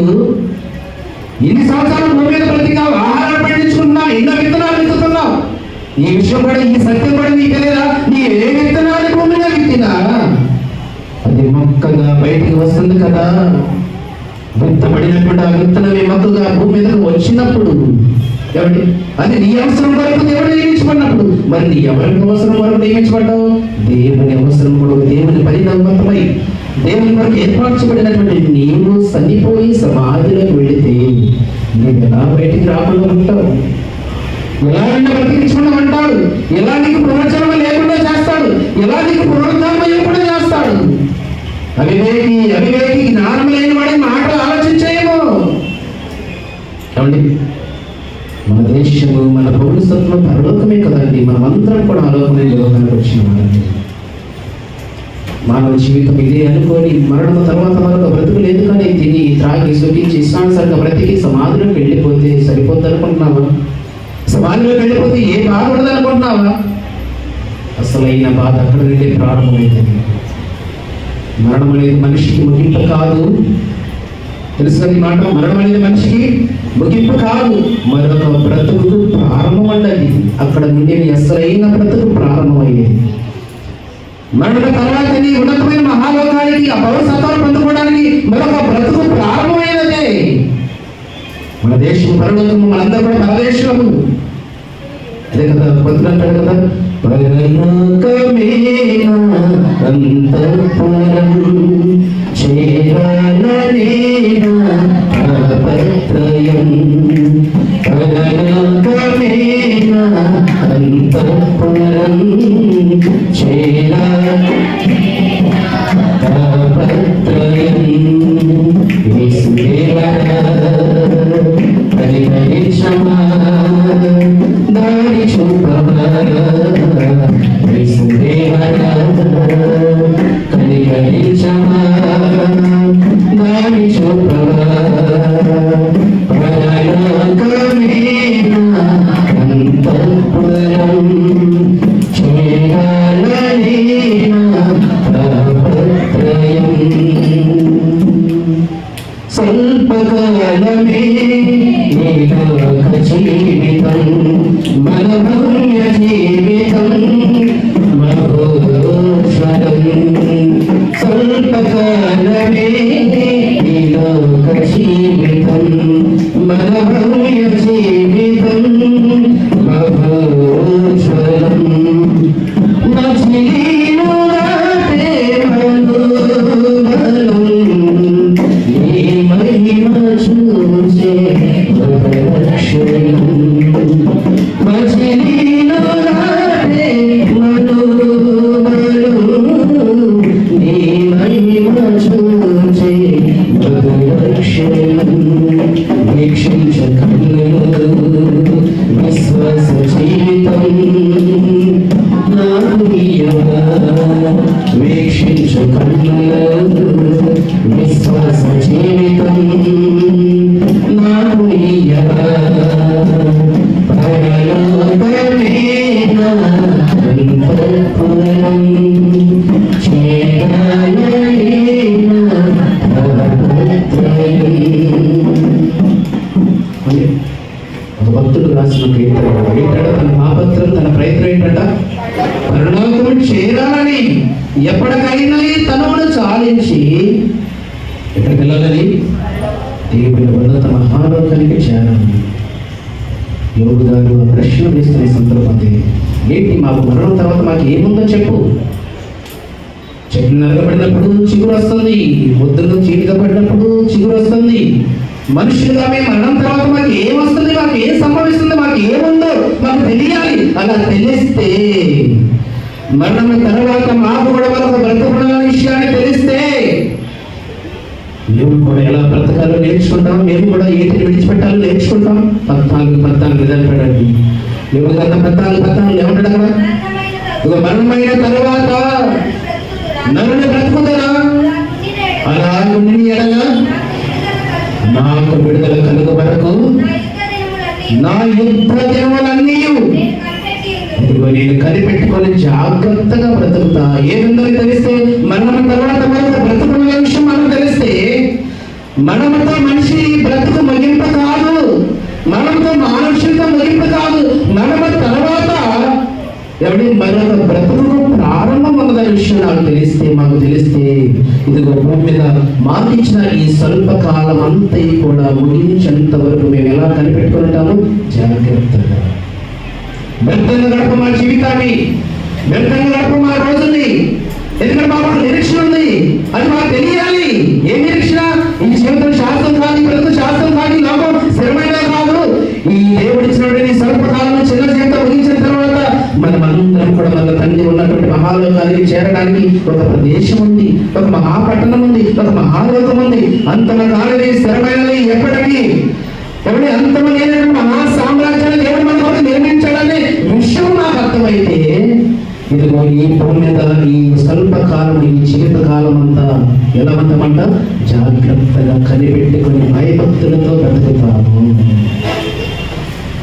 ఇది తెలియక మనిషి ఇష్టానుసారంగా బ్రతుకుతుంది. ఇదే జీవితం అనుకోండి, జనము త్రాగము సగించము అని బ్రతుకుతూ వెర్రి వాడులాగా, అవివేకిలాగా దేవుడిచ్చినటువంటి స్వల్పకాలాన్ని వ్యర్థంగా బ్రతుకుతున్నాడు, జీవిస్తున్నాడు. యోబు గారి ప్రశ్నకు దేవుడు సమాధానం చెబుతున్నాడు. ఏమో చెబుతున్నాడు యోబు గారి ప్రశ్నకు దేవుడు సమాధానం? యోహాను సువార్త 5వ అధ్యాయము 28వ వచనం, 28, 24 చూడండి ఒకసారి. సువార్త పాఠశాల మనం అదే చదువుకున్నాం కదా. అయితే దీనికి ఆశ్చర్యపడబడి 5:28 అనుకుంటా, అదేనా? దీనికి ఆశ్చర్యపడబడి ఒక కాలం వచ్చుచున్నది, ఆ కాలమున సమాధులను వారందరూ ఆయన శబ్దము విని మేలు చేసిన వారు, జీవ పునరుద్ధారములకు కీడు చేసిన వారు తీర్పు పునరుద్ధారానికి బయటికి వస్తారు, బయటికి వస్తారు, బయటికి వస్తారు. సమాజంలో పట్టయిపోరు వాళ్ళు. యోబు గారు అదే కదండి. మరణం తర్వాత నరులు ఏమైపోతారు మాకు తెలియాలి. అది తెలిస్తే మాకు ఇచ్చిన ఈ జీవితకాలం మేము ఎలా బ్రతకాలో మేము నేర్చుకుంటాం, ఎలా జీవించాలో మేము నేర్చుకుంటాం. వ్యర్థంగా గడపకుండా, నిస్సాంసారంగా జీవించకుండా ఇక మాకు ఇచ్చిన ఈ చిన్న స్వల్ప కాలంలో మేము ఎలా బ్రతకాలో మేము జీవిస్తాము, తెలుసుకుంటాము అని ప్రశ్న వేసినప్పుడు దేవుడు చెప్తున్న మాట అది. కానీ ఒక కాలాన్ని నేను ఏర్పాటు చేశాను. ఏమన్నాడు అక్కడ? ఒక కాలమును నేను ఏర్పాటు చేశాను. ఇది ఆశ్చర్యమే, అందరికీ ఆశ్చర్యం కలిగించవచ్చు. కానీ ఒక కాలాన్ని నేను ఏర్పాటు చేశాను. ఏంటంటే ఆ కాలము సమాధులలో వారందరూ ఆయన శబ్దము విని మేలు చేసిన వారు, జీవ పునరుద్ధారములకు కీడు చేసిన వారు తీర్పు బయటకు వస్తారు. సమాధిలో ఉంటారా? వస్తారు కూడా. బయటకు ఖచ్చితంగా వస్తారు, బయటకు ఖచ్చితంగా వస్తారండి. అసలు భూమి ఉన్నప్పుడు, ఇక్కడ ఈ సృష్టి లేనప్పుడు సమాధులు ఎలా ఉంటావు? భూమి ఉంటుందా? ఆకాశం ఉంటుందా? సూర్యచంద్ర నక్షత్రాలు ఏవి కూడా లయమైపోతాయి కదా క్రీస్తు వచ్చినప్పుడు. అలా సమస్తం కూడా ఈ సృష్టి కూడా లయమైపోతుందని దేవుడు చెప్తే సమాధిలో నువ్వు ఎలా ఉంటావు అనుకుంటున్నా? ఎలా ఉంటావు? సమాధిలో ఉంటే ప్రణకులు వెళ్ళాలి, లేదా పాతాళాని కన్నా వెళ్ళాలి. ఇక్కడ మాత్రం ఉండే ఛాన్సే లేదండి, లేదు. అది కట్టినాడు ఖచ్చితంగా దేవుడు. ఒక కాలాన్ని నియమించాను. ఆ కాలం వచ్చినప్పుడు సమాజంలో అందరూ ఏమొస్తారంట? బయటికి వస్తారు, తీర్పు పునరుద్ధారంలోకి వస్తారు. తీర్పు తీర్చేది నేనే. మీ క్రియను బట్టి మీకు తీర్పు తెచ్చి మీరు పరలోకానికి వెళ్ళవలసిన వారా, పాతాళానికి వెళ్ళవలసిన వారా నియమించబడడం నేనే. గొర్రెల కాపుడి గొర్రెబడి ఎలాగైతే గొర్రెలను మేకలను ఎలాగైతే వేరు చేస్తాడో, గురుగులను ఎలాగైతే వేరు చేస్తాడో, మీరందరూ బయటకు వస్తారు. ఎవరు సమాధిలో బతికి ఉండరు, ఎవరు ఉండరు, అందరూ బయటకు వస్తారు. తీర్పు జరిగింది. సర్వత్ర సంఘంలోకి మేలు చేసిన వారందరూ కూడా వెళ్ళిపోతారు. పాతాళం అపవాదికి, వారికి ఏర్పాటు చేసిన పాతాళ ఔషధానికి కీడు చేసిన వారు వెళ్ళిపోతారు. పునరుద్ధానం లేదని ఎలా అనుకున్నారు? అవివేకి అన్నాడు. అందుకని నువ్వు అవివేకి ఒక విత్తనాలను పురుగులని విత్తితేనని మొలకొస్తుంది కదా. అది నీకు అర్థమైతే మరి దేవుని సాక్షాత్తు ఆయన ఆకారం పంచుకొని ఈ లోకానికి వచ్చినటువంటి నీకు పునరుద్ధానం లేదని, పునర్జన్మ లేదని నువ్వు ఎలా అనుకుంటున్నావు? ఆ బోధన నువ్వు ఎలా నమ్ముతున్నావు?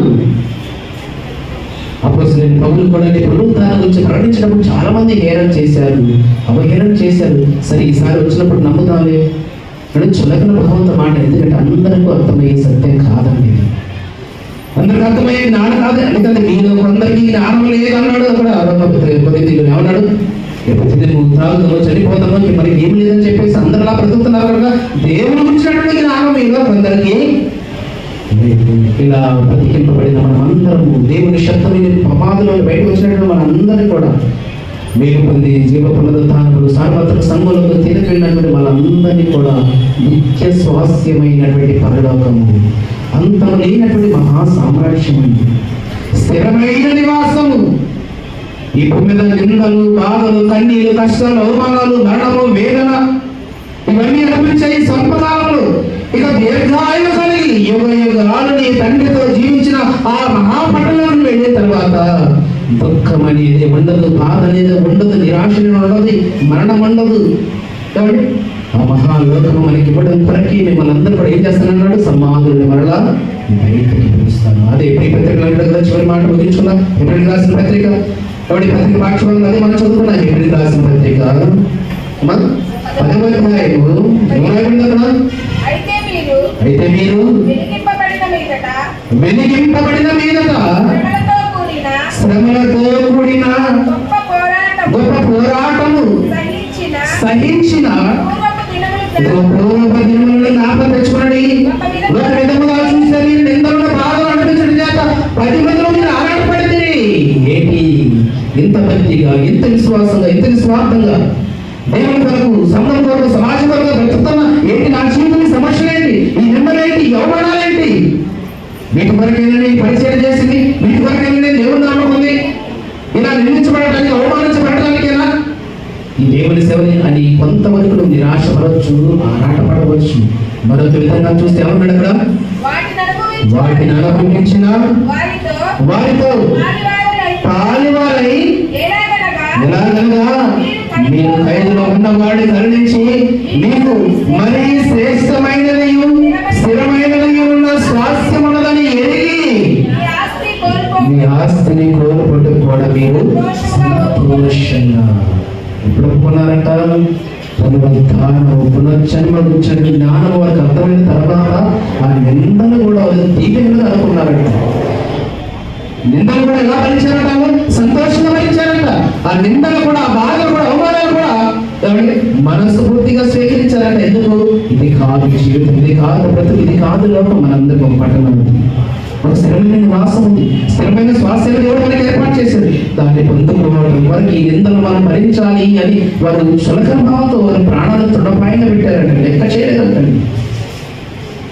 అంత మాత్రమే కాదు, వారి ఆస్తిని కూడా సంతోషంగా వదులుకోవడానికి ఇష్టపడ్డారంట. ఎందుకంటే నిజమైన ధనము మనకి ఎక్కడుంది?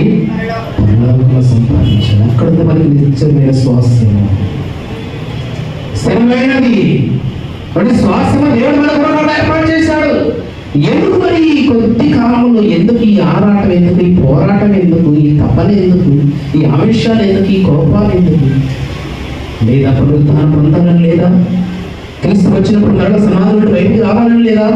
క్రీస్తు పాటు సర్వత్ర సందర్భం మనం కూడా దేవతతో కలిసి ఉన్నతమైన లోకానికి వెళ్ళాలన్న ఆశ, ఆ నిరీక్షణ లేదా? అది లేకపోతే ఈ బ్రతుకు కొరకే నువ్వు ప్రయాసపడుతున్నావా? అలాగే నువ్వు పెద్దలు అంటున్నావు, అవివేకం అంటున్నావు, వెన్నివాడు అంటున్నాడు దేవుడు. ఆ జ్ఞానం లేకుండా కొందరు ఎవరి ఆ కాలం వల్ల బ్రతికి జీవించారు. మీకు సిగ్గు కలగాలని మాట చెబుతున్నానంట పౌలు గారు. ఇది కాదు జీవితం, ఇది కాదు బ్రతుకు. మరొక లోకం ఉంది, మరొక లోకం ఉంది, మరొక లోకం. అది మనం పొందవలసింది. నీ పౌరసత్వం పరలోకమందు ఉన్నది, నీ వారసత్వం క్రీస్తుతో ఉంది.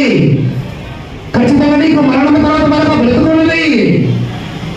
వెతకగలపడేది నీకు నిలబెట్టండి. ఖచ్చితంగా మరణం తర్వాత బ్రతుకు మాత్రం ఉంది.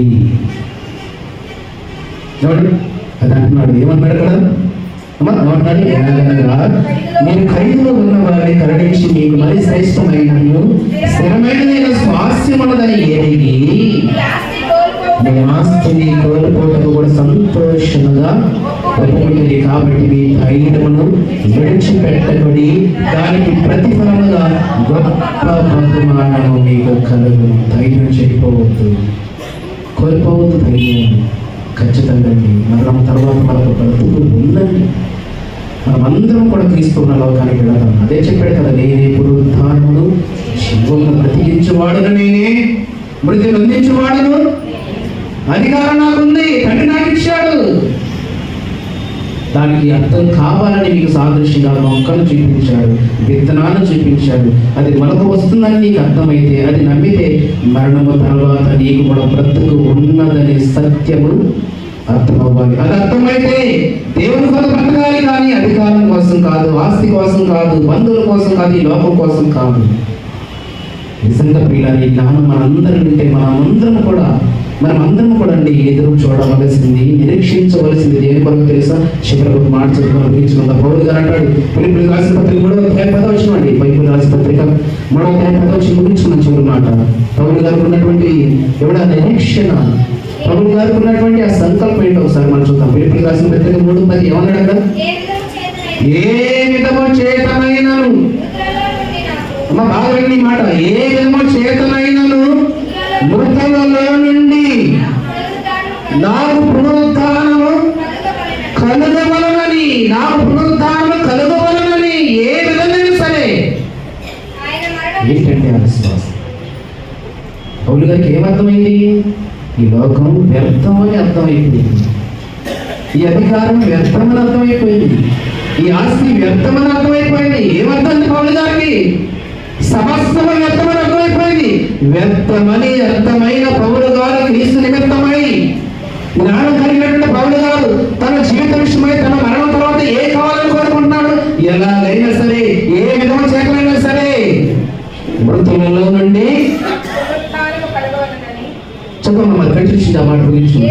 ఏ విధము చేతనైనను మృతులలో నుండి నాకు పునరుత్థానము కలుగవలెనని ఆయన మరణ విషయంలో సమానానుభవం గలవారై ఆయనను ఆయన పునరుత్థాన బలమును ఎరుగు నిమిత్తము, ఆయన శ్రమలలో పాలువారు కూడా ఏంటిదో ఎరుగు నిమిత్తము సమస్తమును నష్టపరుచుకొని వాటితో పెంటతో సమానముగా సమస్తం నష్టపరుచుకున్న దేనికోసం?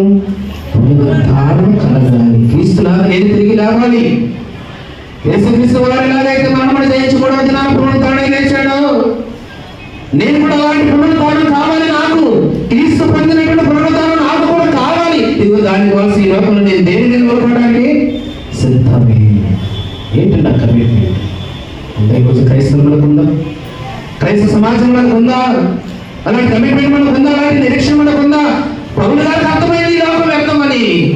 క్రీస్తు ఎలాగైతే మృతి నుండి 3వ దినాన్ని తిరిగి లేచాడో అలాంటి పునరుద్ధారణ నాకు కావాలి. మరణించిన తర్వాత, ఆయన వచ్చిన తర్వాత నేను తిరిగి లేపబడాలి. కనుక దానికోసం నేను ఈ సమాజం, ఈ సంఘంలో నాకున్నది ఏది, నేను సమస్తాన్ని పెంటతో సమానం, ఏది నాకు విలువైంది కాదు. కదండి, ఆ పునరుద్ధానం వచ్చినటువంటి సత్యం అర్థమైన తర్వాత వారి ఆస్తిని కూడా సంతోషంగా విడిచిపెట్టారంటండి. ఏది కావాలని? పరలోకం కావాలని, నిత్య జీవం కావాలని. అది ఇచ్చేవాడు ఎవరు? యేసుక్రీస్తే. ఆయన మాత్రం ఎందుకు ఇవ్వడు? మరణాన్ని జయించిన భూమి ఆయన మాత్రమే కలగా. ప్రపంచ చరిత్రలో కూడా మనం చరిత్రను ఆలోచిస్తే మరణంలో జయించి పునరుద్ధానుడై సమాజానికి ప్రత్యక్షంగా కనబడిన వాడు ప్రభువైన యేసుక్రీస్తు వారు తప్ప ప్రపంచంలో ఎవడు లేడండి.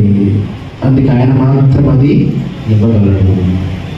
అది నీకు అర్థమైతే, ఆ పునరుద్ధానం విషయం నీకు అర్థమైతే, పౌరులు వలె నువ్వు కూడా కమిట్మెంట్ కలిగి, ఒక మంచి ఒప్పందం కలిగి, ఒక ప్రణాళిక కలిగి, దేవునితో నిబంధన కలిగి రోజు దేవునితో నువ్వు చెప్పాలి, తండ్రి నీ కుమారుడు ఎలాగైతే పునరుద్ధానుడై మరణాన్ని జయించి మరణాన్ని ఎందుకు తిరిగి వచ్చాడు, ఇదిగో మాకు కూడా మరణం అంతం కాదయ్యా. సమాజంలో వెళ్ళిపోవడంతో మా బాధలు తీరిపోవు, మా జీవితంలో పురుషాప్ అవ్వదు. ఇదిగో మరణం తర్వాత మాకు బ్రతుకున్నదని నీ కుమారుడు నిరూపించాడు. సృష్టి మాకు అర్థమవుతుంది కనుక ఆ సృష్టిని బట్టి, నీ కుమారుడు యొక్క పునరుద్ధానం బట్టి నేను కూడా ఆయన పొందిన పునరుద్ధానం పొందాలని ఈ లోకంలో నాకు ఇచ్చిన ఈ స్వల్పకాలంలో సమస్తాన్ని కూడా నేను నష్టపరుచుకుంటున్నాను. అది మాట నీ నోట పెట్టి రావాలి. ఇది అర్థమైతే, లేదంటావా బ్రతికినంత కాలం ఇక్కడే సర్వసుఖాలు అనుభవించాలని, సమస్తాన్ని అధికారం పట్టాలని, ఆస్తులు సంపాదించాలని, నేనేమో నీ కోరికలు కలిగి భూమి మీదే ఈ 70-80 సంవత్సరాల కాలం ఈ జీవితంలోని తర్వాత ఏం జరగవు.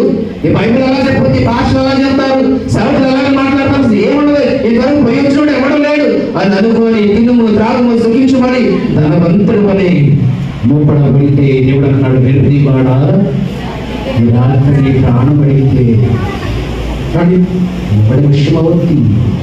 ఎంత నీ జీవితం కొంతసేపు కన్నబడి అంతలోనే మాయమై ఆమెని వెంటనే రాయి జీవితం శాశ్వతం.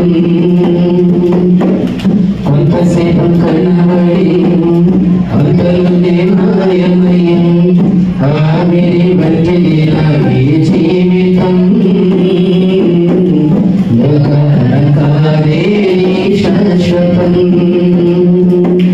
ఏసే నిజ దేవుడు నిత్య జీవమిస్తాడు, మరణమైన నిన్ను విడవడు.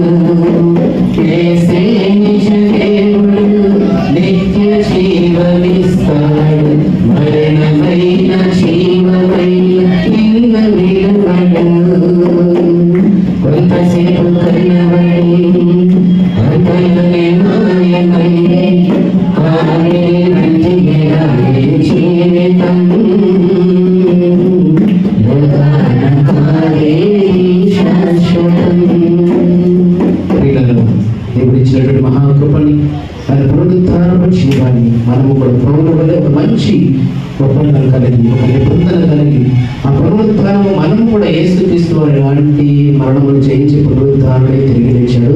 అలాంటి పునరుద్ధారణ మనమందరం కూడా పొందలాగా దేవుడిచ్చిన సర్వాంగ కవచాన్ని భాగ్యాన్ని బట్టి మన జీవితాలను మన విశ్వాసాన్ని వృద్ధి చేసుకొని అనేకులకు మేలుకరంగా దేవుని ఆత్మ సంతోషపెట్టే సంకల్పగా విశ్వాసులుగా మనమందరం కూడా ఉండాలని కోరుకుంటూ ఈ కొద్ది మాటలు నిలబడిస్తున్నాడు. దేవుడు పరిశుద్ధ వాక్యమును దీవించి ఆశీర్వదించును గాక. ఆమేన్. సమస్త దానించిన దేవుని సమాధానం యేసుక్రీస్తు వలన మీ హృదయములను మీ తలపులను నావలేను గాక. ఆమేన్. దేవా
కూర్చునండి.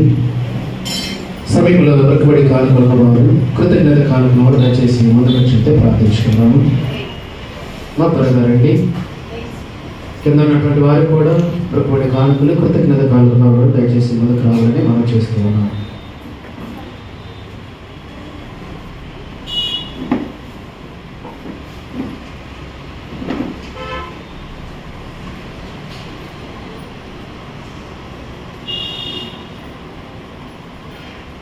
మరొకటి కానుకలు కృతజ్ఞత కానుకలు దయచేసి ముందుకు వచ్చి ప్రార్థించుకుందాము.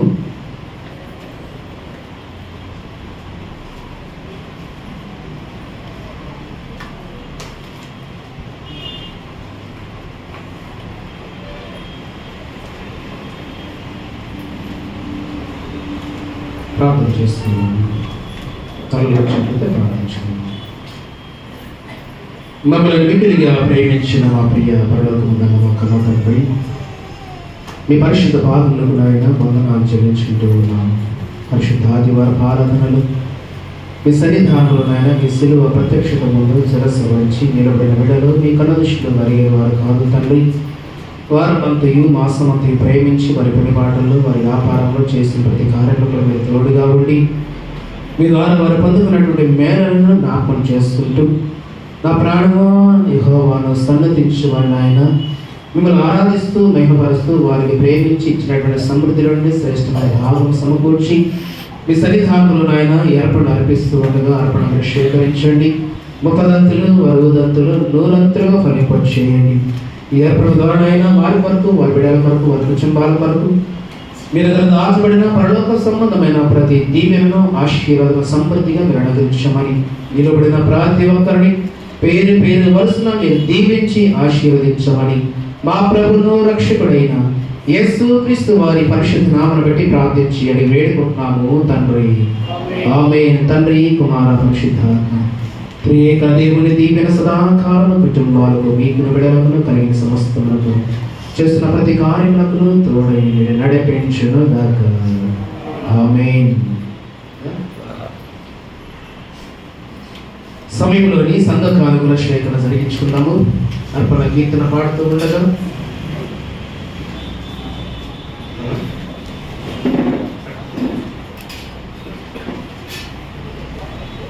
మా స్త్రీలు ఎవరైనా ఆసక్తి కలిగిన వారు సమయంలో కీర్తన పాడుతూ ఉండగా సంఘ కానుకల సేకరణ జరిగించుకున్నారు.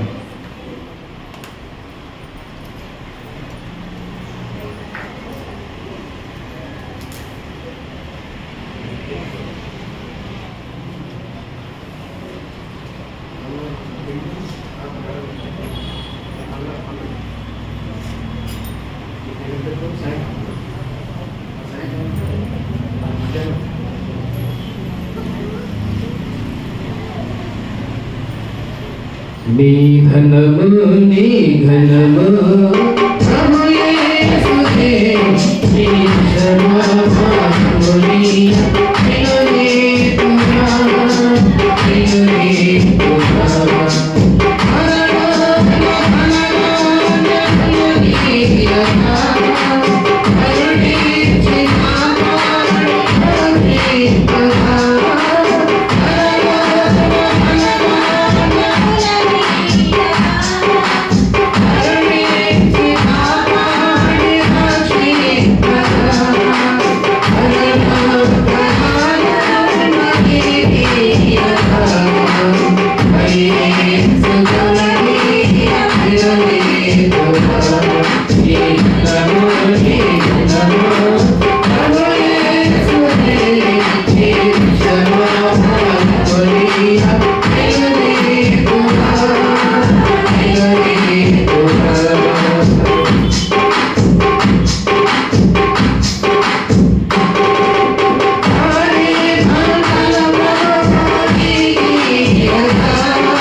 ప్రియమైన దేవుని సంగమ ప్రియులారే, సమయంలోని సంఘ ప్రకటనలు మన మధ్యలో ఉన్నటువంటి దయానంద గారు తెలియజేస్తారు. తదుపరి మరికొన్ని ప్రకటనలు నేను తెలియజేస్తాను. ముందుగా వారిని ఆహ్వానిస్తూ సమయాన్ని ఇస్తూ ఉన్నాను.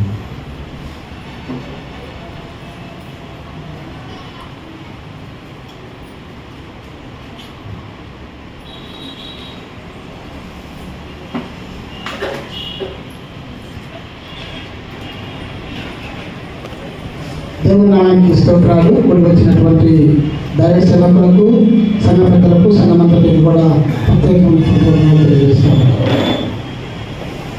ఈ వారం సీడీఎఫ్ ఇచ్చినటువంటి వారు పెరుమల్ల ప్రసాదరావు గారు 100 రూపాయలు, కనుకూరి పూర్ణచంద్రరావు గారు 100 రూపాయలు. అలాగే సేవకుని రొమ్మిరెడ్డి కొరకు కొమ్మా సుధాకర్ గారు 200 రూపాయలు, కనుకూరి పూర్ణచంద్రరావు గారు 200 రూపాయలు. ప్రియ దేవుని బిడ్డలారా, గత వారం మనం సేవకుని యొక్క దినోత్సవం జరుపుకున్నాం. ప్రియ దేవుని బిడ్డలారా, ఆ సేవకుని దినోత్సవంలో ప్రేమావిందులు ఏర్పాటు చేశాము. ఆ ప్రేమావిందుకు పెద్దలందరూ కూడా తలా 300 రూపాయలు వేసుకొని ఈ యొక్క కార్యక్రమాన్ని మరి జరిపించాము. అందుకని ప్రియ దేవుని బిడ్డలారా, ఇచ్చినటువంటి వారు ఒకసారి గోసు విద్యుత్ గారు 300 రూపాయలు, నేమపాటి చెన్నకేశ్వర గారు 300 రూపాయలు, పల్లిపల్లి వెంకటేశ్వరుడు గారు 300 రూపాయలు, కోనే ప్రకాశ్రావు గారు 500 రూపాయలు, గోసు ధ్యానపేట గారు 300 రూపాయలు, కలుకూరి వెంకటేశ్వరుడు గారు ఎలక్ట్రీషియన్ 300 రూపాయలు, పత్తిపాటి శ్రీ గారు 300 రూపాయలు, కొమ్మా కరుణాకర్ గారు 300 రూపాయలు, కొండవెట్టి కొండలరావు గారు 300 రూపాయలు, కోరే మోజస్ గారు 300 రూపాయలు, కోరే జాన్పాల్ గారు 500 రూపాయలు, కోరే మోహన్ గారు 300 రూపాయలు, ముండ్రా శ్రీ గారు 300 రూపాయలు, కలుకూరి దయానంద గారు 300 రూపాయలు, ఎట్టర్ విజయ్ కుమార్ గారు 300 రూపాయలు, అలాగే కలుకూరి వెంకటేశ్వరన్న గారు మరి శాలవాళ్ళు బహుకరించారు. అలాగే పౌరు శ్రీనివాసరావు గారు మరి అమ్మగారికి అయ్యగారికి నూతన వస్త్రాలు బహుకరించారు. అలాగే ఈ కార్యక్రమానికి రైస్ మొత్తం కూడా మన అయ్యగారి స్పాన్సర్ చేశారు. మరి వాళ్ళందరికీ కూడా హృదయపూర్వకమైనటువంటి వందనాలు తెలియజేస్తా ఉన్నాను. అలాగే ఇచ్చినటువంటి అమౌంట్ మొత్తం కూడా మనకి వచ్చింది. అసలు 4,900 రూపాయలు ఖర్చు, 3,300 రూపాయలు ఖర్చు అయింది. మిగిలిన అమౌంట్ 1,600 రూపాయలు అమౌంట్ మిగిలింది. పిల్లలు నాకు ఇచ్చినటువంటి అవకాశాన్ని బట్టి మీ అందరికీ హృదయపూర్వకమైనటువంటి వందనాలు తెలియజేస్తూ సెలవు తీసుకుంటాను.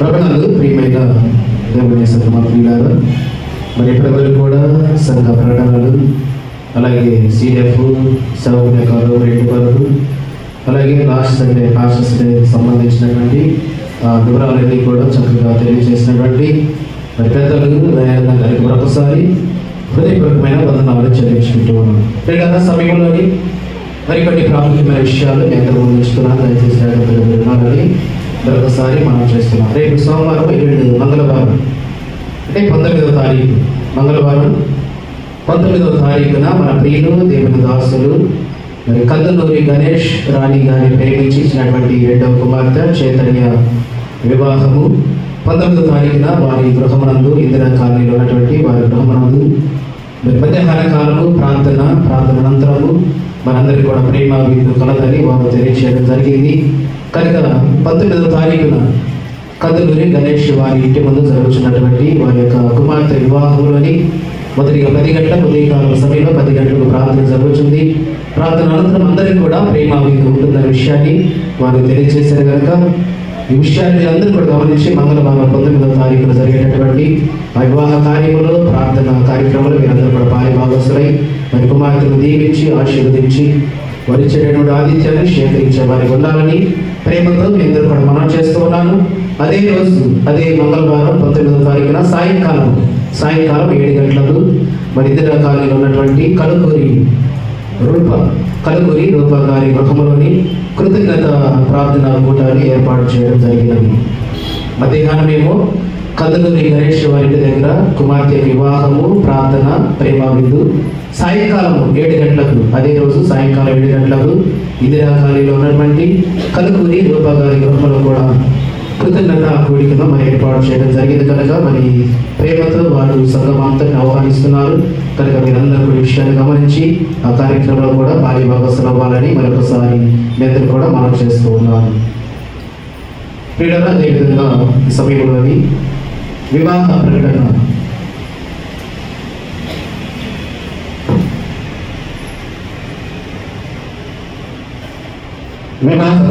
మొదటి వివాహ ప్రకటనగా మీ అందరికీ కూడా తెలియజేస్తూ ఉన్నాను. అంటే పైన వారం విషయాల ప్రకటన చేశారు. ఈ రోజున మనమందరం కూడా వివాహ అధికార పత్రాన్ని రాసి మొదటి వివాహ ప్రకటనగా మీ అందరికీ కూడా తెలియజేస్తున్నాను. దయచేసి వినండి. పల్నాడు జిల్లా దాచేపల్లి మండలం దాచేపల్లి అంబేద్కర్ నగర్ గ్రామ వాస్తవ్యులు కలకూరి యువన లేటు కలకూరి ఏసమ్మ గారి యొక్క కుమారుడు చిరంజీవి కలకూరి కిరణ్ అను ఆయనకులు గుంటూరు జిల్లా గుంటూరు కేవీపీ కాలనీ గ్రామ వాస్తవ్యులు విజయ్ కుమార్ పద్మ గారి యొక్క కుమార్తె చిరంజీవి సౌభాగ్యవతి సునీత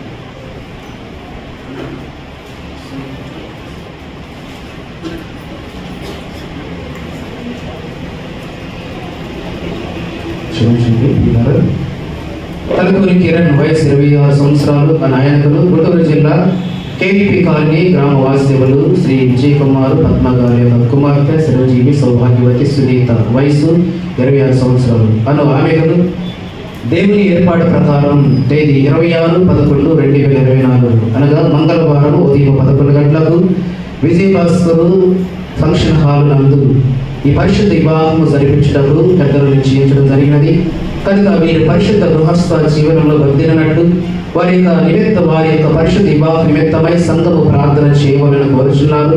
వీరు జతపరచకూడదని న్యాయమైన సహేతువు ఎవరైనా కనపరచగలిగిన అట్టి వారు తమ ఆక్షేపణలను వివాహపు తేదీలోగా తెలియజేయవలను. ఇట్లు సాక్షులు సంగ డెలిగేట్ గారు, వారి ప్రకాష్ గారు, పౌల్ శ్రీని గారు, వివాహ లైసెన్స్ దారుడు రేవంత్ జయపాల్. ఇది వివాహ మొదటి ప్రకటనగా మీ అందరికీ కూడా తెలియజేస్తున్నాను. నెక్స్ట్ వారం 2 తర్వాత వివాహ తేదీ రోజున 3వ ప్రకటనగా తెలియజేయడం జరుగుతుంది. పిల్లల మంచిది చక్కగా కార్యక్రమాలన్నీ కూడా మన ముందున్నవి. మంగళవారము అలాగే 26వ తారీఖు వివాహ కార్యక్రమం. ఇంకా చివరి ప్రకటన మీ అందరికీ కూడా తెలియజేస్తున్నాను. అందరూ కూడా దీని కొరకే వెయిట్ చేస్తున్నారు కదా. లాస్ట్ గారి ప్రకటన ఎప్పుడు ముగిస్తారా, లాస్ట్ ప్రకటన ఎప్పుడు చెబుతారా, దాని కొరకు ఆశతో ఉన్నారు అందరూ కూడా. ఏంటి ఆ ప్రకటన అంటే మీ అందరూ కూడా తెలుసు. గత 2 వారాలుగా మరి మన సంఘములు 2025వ సంవత్సరానికి నూతన బాడీ ఒక కమిటీని ఏర్పాటు చేసే క్రమంలో రెలియేటి గారు ఆల్టర్నేటివ్ ఈ సంవత్సరం ఆల్టర్నేటివ్ కూడా మనం కట్టాలని ఆలోచన ఉన్నాము. రెలియేటి గారు ఆల్టర్నేటివ్ అలాగే బీసీసీలు పెడతారు.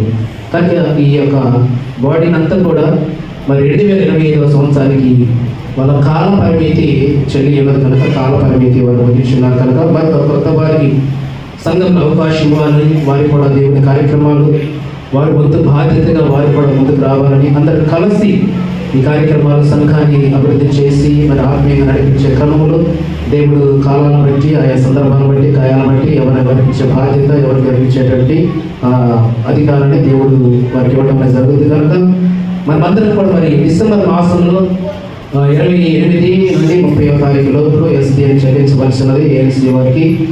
కనుక ఇవన్నీ కూడా మనకు చక్కగా సవ్యంగా సమాధానంగా జరగాలంటే ముందుగానే మన ముందున్నటువంటి సమస్యలు, మన ముందు కార్యక్రమాన్ని మనమంతా కూడా పరిచయాలను చేయాలని ఒక మంచి ఉద్దేశంతో 2 వారాల నుండి మరి డెలిగేట్ విషయమై పిసిసి విషయమై ఒక అఫీషియల్ ప్రకటన మీకు తెలియజేసినప్పుడు 2వ వారం అనగా లాస్ట్ సండే సాయంకాలము మరి 7 గంటలకు సంఘములు ఒక సమావేశం వేయడం జరిగింది.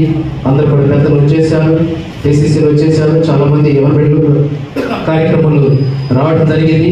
వచ్చినటువంటి ఈ సందర్భంలో ఈ సమావేశంలోని ఒక ప్రాముఖ్యమైన అంశాన్ని మీ ముందు ఉంచడం జరిగింది. ఏంటంటే 2025కు కాను నూతనముగా డెలిగేట్ గారుగా పిసిసిలుగా ఆసక్తి కలిగిన వారు మరి ఎవరు ఉంటారనే విషయాన్ని తెలియజేయడం జరిగింది. ఎందుకంటే ఉన్నటువంటి డెలిగేట్ గారికి తరము పూర్తయింది కనుక మరి మా యొక్క ధర్మ ప్రకారము అఫీషియల్గా మీ అందరికి చెప్పవలసిన అవసరం ఉంది కనుక ఆ విషయాన్ని తెలియజేశాను. మరి ఆ విషయాన్ని నేను తెలియజేసినప్పుడు దాదాపుగా సంఘముల నుండి ఆ రోజే 5 మంది సభ్యులు వారు ప్రేరేపించబడిన వారై మన ఆసక్తితో ముందుకు రావడం జరిగింది. మేము కూడా డెలిగేట్గా ఉండి బాధ్యతగా దేవుని పని చేయాలని మాకు ఆసక్తి ఉంది అని చెప్పేసి మరి వారందరిలో ఒక 5 అభ్యర్థులు 5 విశ్వాసులు మరి వారి విషయాన్ని వ్యక్తం చేయడం జరిగినది. కానీ ఈ 5లో 2 మాత్రం మనకి అవసరమైనది, డెలిగేట్ గారు ఆల్టర్నేటివ్. అంతే కదా, ఉంది కదా ఆల్టర్నేటివ్స్. 2025కి ఆల్టర్నేటివ్ కూడా మనం ఏర్పాటు చేయాలని ప్లాన్లో ఉన్నాం కనుక ముందుగా డెలిగేట్ గారి యొక్క అవసరం మనకు ఉంది కనుక మరి 5 పేర్లు చేశారు. మేము కూడా ఉంటామని చెప్పేసి ఇచ్చినటువంటి 5 పేర్లు ఒకసారి మీ అందరూ కూడా తెలియజేస్తాను. పిల్లలు వారందరూ కూడా మరి ప్రేరేపించబడి ఆత్మ ఆసక్తి కలిగి దేవుని పనిలో వారు కూడా ఉండాలని పోయిన వారము డెలిగేట్గా ఎన్నిక చేయడం వరకే డెలిగేట్గా వారు విధి నిర్వహణ జరిగించిన వరకు 5 పేర్చారు. మొదటిగా కలుకూరి దయానందం గారు 2025 గాను డెలిగేట్గా ఉండాలని వారి యొక్క ఆలోచన వ్యక్తం చేశారు.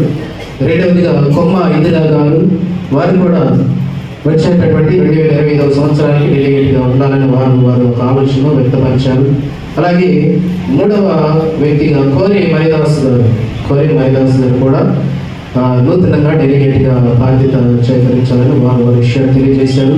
4వ వ్యక్తిగా గోసు అన్నపూర్ణ గారు, వారు కూడా 2025వ సంవత్సరానికి కాదు నూతనంగా డెలిగేట్గా మరి తన యొక్క ఆసక్తిని కనపరిచే విధంగా వారు ఆలోచన వ్యక్తం చేశారు.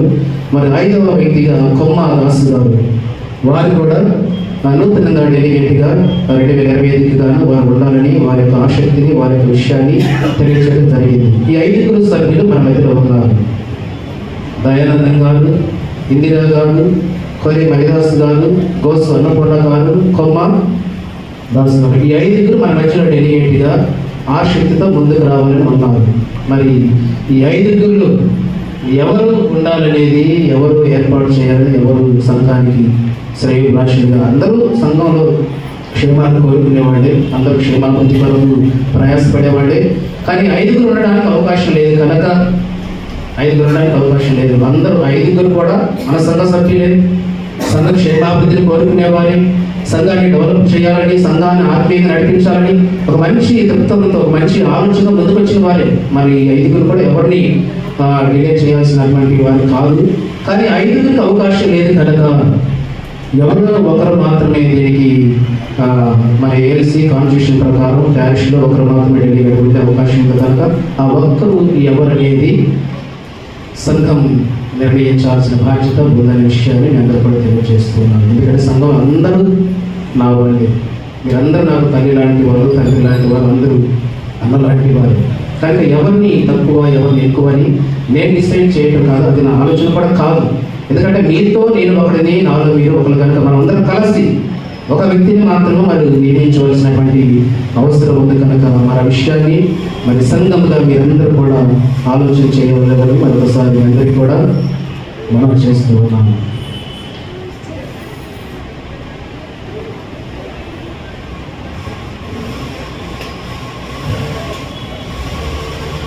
ఎలాగా మీరందరూ కూడా మరి ఏకపక్షంగా ఒక ఆలోచన చెప్తే దాని ప్రకారంగా వెళ్ళటం అనేది జరుగుతుంది. లేదు మొదటి ఆప్షన్ అది సంఘం అంతటికి, కింద ఉన్న వారికి కూడా అర్థమవుతుందమ్మా, కింద ఉన్న వారికి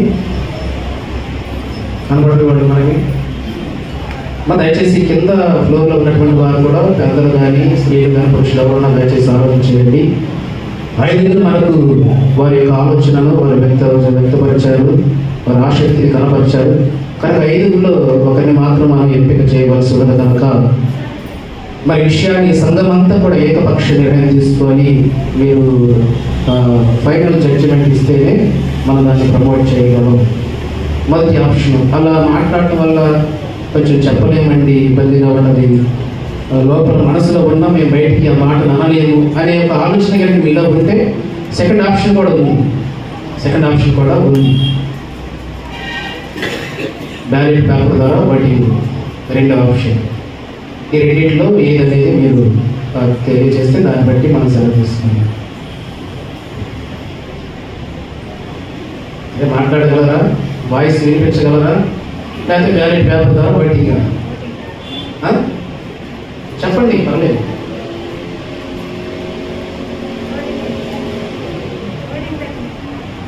ఓటింగా చెప్పండి, అందరూ చెప్పండి,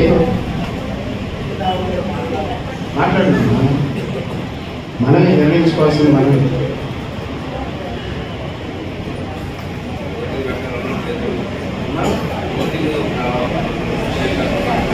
వాయిస్ వినిపించరా? వాయిస్ వినిపించకపోతే మరి ఓటింగ్ ద్వారానే కరెక్ట్ అని ఎంతమందికి ఇష్టం చెప్పండి, చేతిలో సార్. మీరందరూ ఓటింగ్ ద్వారా మాత్రమే.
మీరేమో చెప్తే సాధ్యం జరిగింది.